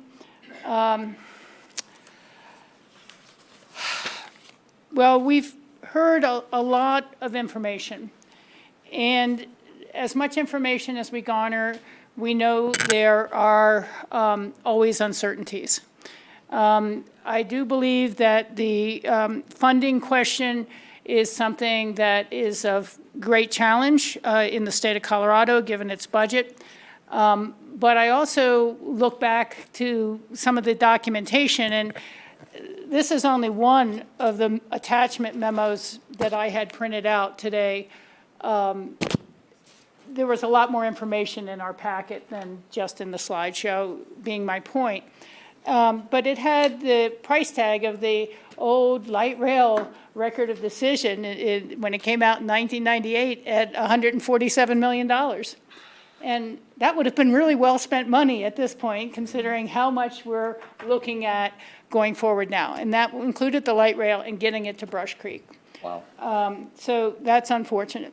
But waiting for money to act is kind of backwards, because projects fall off the state list for a variety of reasons. There may be a new state funding ballot measure on a future ballot in Colorado. I've seen a few of those. I've seen some fail. But the roads are deteriorating around the country in some pretty bad conditions around the state. So we might see new opportunities there. And we do need to get whatever solution is chosen to a certain level of design and engineering before we can really get pursuing after that money. The thing that strikes me related to that is that we do have to work on interim solutions. We, as a community, can work on ways to manage some of these pinch points, try some interim solutions, look for things that, again, CDOT would allow us to do outside of the completion of an EIS that might address the traffic lights at the Airport Business Center or other pinch points similar to what the county is doing with Smith Hill Way, without having to suddenly do an outreach and public outreach on behalf of the city of Aspen to all of the residents of the Roaring Fork Valley and their potential weighing in. We would be a co-sponsor of the project, but we will be turning our entrance over to a federal administration that seems to be taking every other program back to the 1950s, if not the 60s, whether that's women's rights, whether that's health insurance for the public, whether that's supporting NPR and Sesame Street, whether it's supporting our public lands and Forest Service. So to say, will you continue to support the types of goals that Aspen has had for community character and congestion management when they are suing the state of New York City to make them stop their congestion pricing program, when they are suing to stop the high-speed rail in California? These are just realities of a administration we do not know, we will not know what they will come up with. And I think it was within your memo that said the changing environmental impact statement policies and regulations promulgated by the feds are very likely to result in lawsuits by others who don't think they could just change NEPA that way. I mean, I think there's lawsuits over a lot of the federal executive order type changes we're seeing come down. And so I will acknowledge that there's risk to adding a supplemental EIS to the existing record of decision. But I also think it is the most direct path. I think, again, the choices for Federal Highway Administration, if we're using the excellent expertise of the Jacobs Group to help us craft the request for a referred reevaluation of the preferred alternative, and they say no, well, then we're pretty much automatically into an EIS. It's them telling us you need a new EIS to solve these problems. But we've heard, even hit this table, that for some solutions, it's a 6-lane across Summerall. It's a 6-lane in a split-shot configuration. Should we need the bus transit, mass transit, along with 2 lanes of general traffic? We've heard there's opportunities to potentially change the use of the managed lane and use that to improve our transportation. We have had a vote. We have had a poll where 85% of the people were rated use of the Meralt for automobile traffic as one of the highest, who rated their biggest concerns, the wildfire evacuation needs. I've personally been on that corner to see a RAFTA bus blocking another RAFTA bus so that that first RAFTA bus heading down Valley couldn't see the fire truck coming through and literally pulled out in front of it, or it was an ambulance. It was a lot of flashing lights. It might have been both. And it's just, I think people want to move beyond this. They don't want this divisive issue hanging over them for yet again. And we did just have an election for this council. And I ran as a mayor who was going to stop kicking the can down the road and who wanted to move forward with the new preferred alternative reevaluation, very clear in multiple debates and interviews. And the public did choose me to move forward, even though others were running in favor of a new EIS type of program. And I am here to really encourage my council members that it is my firm belief, and based on 30 years' experience, that a reevaluation of the preferred alternative will do the most for Aspen, for our commuting public, and to be the new infrastructure we need with refinements to implement additional transportation demand management measures in the community. I think the timelines are important because when I walked away from the council table and didn't run, we lost over 24 months. And there's been a lot of good research done, certainly by Jacobs, and I appreciate that. But a lot of it was focused on just finding a different solution that did not use the Meralt property and did not affect the neighbors near the Meralt property. I can understand that personal motivation, but we did lose that opportunity to pursue Biden infrastructure money. And now that's where we're in a more troubled state as a state and a country financially. But to say we should now add another 36 months on top of that minimum for a new EIS type of process, and tell the public that the decision was made 2 years ago. If you guys, the old council, had entered into a new EIS right then and there, I don't know that any of us could complain, but it's been passed. Or if the prior council had put the PA on the ballot simply enough with their own ballot language last November, before the effort came forward to change the use of open space to a 60-40 vote, we'd be in a different place. But this is where we are now. And I think that for life safety reasons, for implementing additional transportation demand management measures, which I do not believe the federal government at this point, under this administration, will be very supportive of. Our safest control, our ability to not lose our local control, lies with us reevaluating the preferred alternative. And I'll be glad to answer questions from my council colleagues if they have any of how I reached those conclusions. And I will yield my time to try to hear from others about this. John?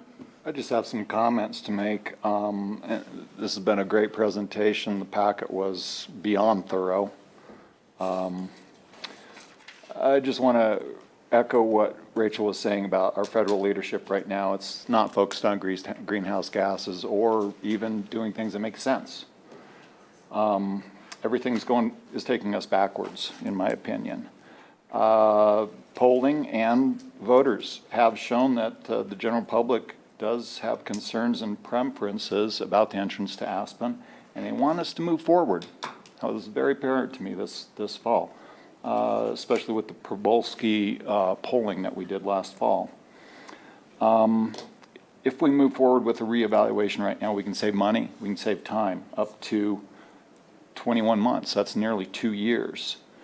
Kaya Williams recently wrote 2 articles for Aspen Journalism about the 2 new hotels we're getting, which both of them have changed their names. But at any rate, there's a massive amount of development they've received their permits, and it's going to happen soon. And I do not want to see Aspen suffering under weight restrictions on that single 2-lane bridge. With the population changing, and we're going to be seeing more climate refugees, I think we really need to act sooner rather than later on this. Wildfires are becoming larger and more unpredictable. We need to move now. I'd like to be part of a council that moves this forward as quickly as possible. We've been waiting for perfect since I've lived in town, and as far as I'm concerned, perfect apparently doesn't exist for this project or for our populace. But right now, we do have the momentum of the polling, the vote. Some of us that got elected to this council were voted specifically because of our stances on this issue. And I want to move this forward. Thank you. Christine, My if you're turn, ready, or yeah. I can go back and forth if others desire. No, Go I'm ahead. ready to go. Thank you for everyone who has weighed in on this issue in this room, on email, phone calls, et cetera. We have a difficult task to move forward in weighing community voices, professional expertise, and I wish there were an easy answer. I wish there were a unicorn answer. My concern after hearing this presentation, after reviewing all of the solutions and all of the alternatives, including the 43 that were originally proposed, is that a request for a new EIS is potentially putting unbalanced optimism into a silver bullet solution that I'm not convinced is there. Part of the EIS process screens for reality checks and fatal flaws. That's the words from the document. And if you read through the 43 original alternatives, many of the things that people were talking about and are talking about today, gondolas, self-driving buses, trolleys, were originally eliminated because of these reality checks and fatal flaws. This spring election, as John and Rachel have alluded to, was about the entrance. Voters by proxy approved giving CDOT control of the open space to move it forward. Our mayor ran on the preferred alternative. I campaigned to follow through on the will of the voters, and I was elected. We know that the community wants to prioritize evacuation and a 2-bridge solution, and we know that the community wants decisions and actions. I'm not sure that starting from scratch does that, and I'm concerned about the timeline, the outcome, and the reality of our current government supporting this project. I am intrigued by the pre-NEPA process into an alternatives test, but I wonder if we can still get there with some of the solutions: multimodal transit, easing congestion, and additional infrastructure separate from reopening the IS while simultaneously reevaluating and making modifications to the preferred alternative. Thank you. Given that a lot of thought. And Bill and Sam, you've both given it a lot of thought too, so. Go ahead. Honestly, I don't feel like I have that much to say because it's been said so many times over, and it's one of those issues where I feel like two people are right at the same time, because it's just that level of difficulty. You know, I don't like kicking the can down the road at all, and I definitely feel some level of regret of the last 2 years and how this was handled coming in, with some excuses I think are valid, but I digress. But with that, I mean, listening to you three and seeing where this is going, I really just want to help carry the water forward and move this along. I am interested in that option 3 as far as like kind of having it both ways for a little bit longer, but ultimately it is time to move forward and let the process play out in a different way, because I do think a lot of the valid points that have been made by a lot of very passionate community members may play out in the courts as well. So it is time to move forward, and it does pain me that it's gotten to this point and there's so much finger pointing, but that would be so useless. The point now is to just do what we can and move forward.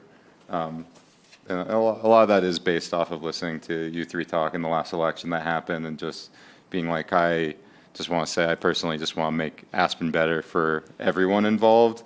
And there's so many other issues to focus on, and this issue gets so much time because it's worth it. But at the same time, it's time to move forward. Otherwise, we'd be talking about this for decades longer.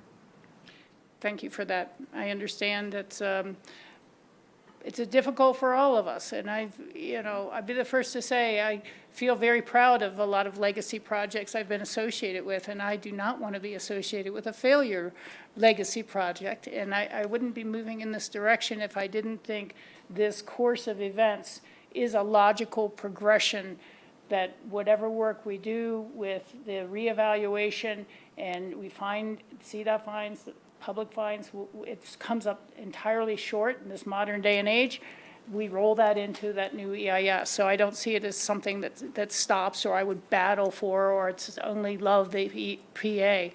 But I know we have to get something done, and I know we have to deal with the wildfire threat. And I guess I just want to add, and once again, it's so hard because I'm not trying to have it both ways here, but at the same time, with the questions I was asking earlier, I do think a reevaluation does come with risks. I really do want to point that out. And if it does go to an SEIS, it opens another can of worms, and there's so many things that could happen that might not be in the best interest. But at the same time, like, you just have to make a decision at some point. Thank you. Bill?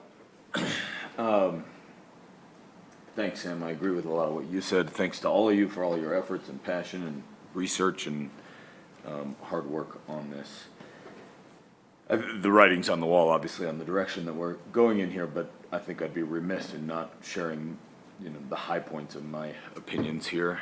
And I think it's, I like to look at things and boil them down to the basic problems or issues that we're trying to solve, and there's really two. There's traffic and there's evacuation. At least those are today's problems that I see. I agree that we need a second bridge, or maybe even a third bridge, to deal with the evacuation risk, and I want to move that forward. I don't think that the preferred alternative, or any variation of the preferred alternative that we might come out with in a reevaluation scenario, is going to meaningfully solve traffic. And it's just the very nature of the reevaluation. It's not broad enough in scope. It doesn't go far enough. The S curves and the current Castle Creek Bridge are not the primary source of traffic. They're one of the pinch points. They're not the primary source. They're not the only source. And those sources go all the way down to the intercept lot, in my opinion. Given that there's only two issues, I really think the reevaluation only potentially solves for one of them, and it's a shame not to utilize every tool at our disposal to try to address both of them. I also think that we're not, Bruce mentioned earlier that he took Waymo last week. I was in LA a few weeks ago, and I took Waymo several times, and despite being a little bit scary the first time I got into it, it's incredible new technology that no doubt is going to proliferate and going to be embraced around the world. And I don't think that a reevaluation will adequately contemplate those solutions. So in my opinion, it's irresponsible not to do a new EIS. I don't think that, I don't even know what the answer is in terms of the number of years that is the differential between a reevaluation and a new EIS is. I think we sort of heard 3 years tonight, but I don't have a lot of clarity on that. But I do think in the grand scheme of things, in this 50-plus, 75-plus year solution, 3 years is a worthwhile compromise. I'm not going to go into greater detail on any of this. Writing's already on the wall. You guys have made your decisions, but I think it's a shame not to do everything we can to solve our community's issues. Thanks. Thank you for that, Bill. And again, I think we can all say we share the concerns across the board. To just comment briefly, I know we've all been here a long time. The question of goes far enough is a question of, is it infrastructure only? And it can't be infrastructure only. We know through RAFTA, they have begun efforts to assist their down valley communities with implementing transportation demand management measures. That was a priority of theirs coming out of the retreat. We know they're moving forward with the fare-free alternative to try to get more of the traffic moving forward that way. We know we work with, and perhaps we can get them more effective, the EOTC and its transportation dollars to implement more programs to deal with congestion and work with what we have. And we have all funded, the Aspen, Pickens County, Snowmass, and others, the 21st Century Citizens Transportation Group that is trying to find ways, working along parallel paths to develop the types of programs that we can implement with or on new infrastructure. And so I do truly believe that nothing in the preferred alternative would forbid us or prohibit us from creating a Waymo station in Aspen that help people with the first and last mile. And we just have to figure out where we park them all at night, maybe the extra spaces at the lumberyard.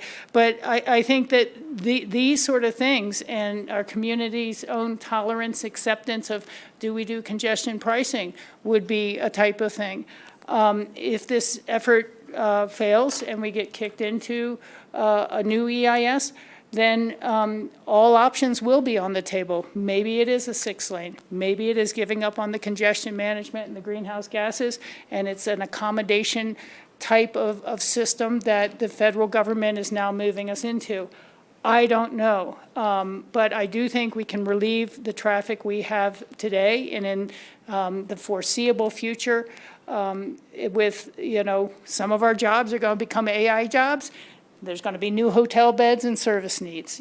These things tend to balance out.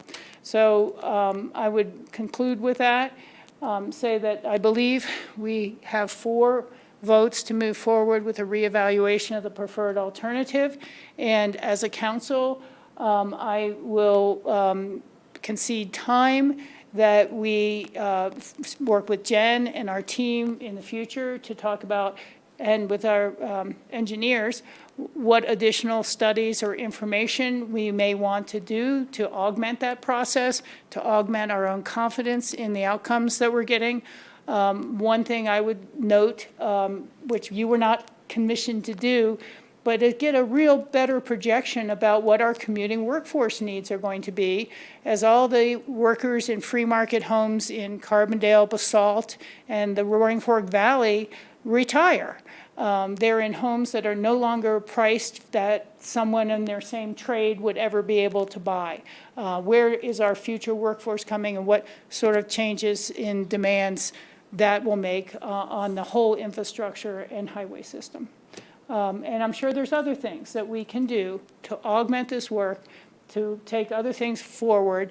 I really am going to suggest this to the 21st Transportation Group, but what they're doing with AI twinning on medical research, and at the conference at CML, I saw a presentation on modeling a city with AI, and you just feed in all the data you have.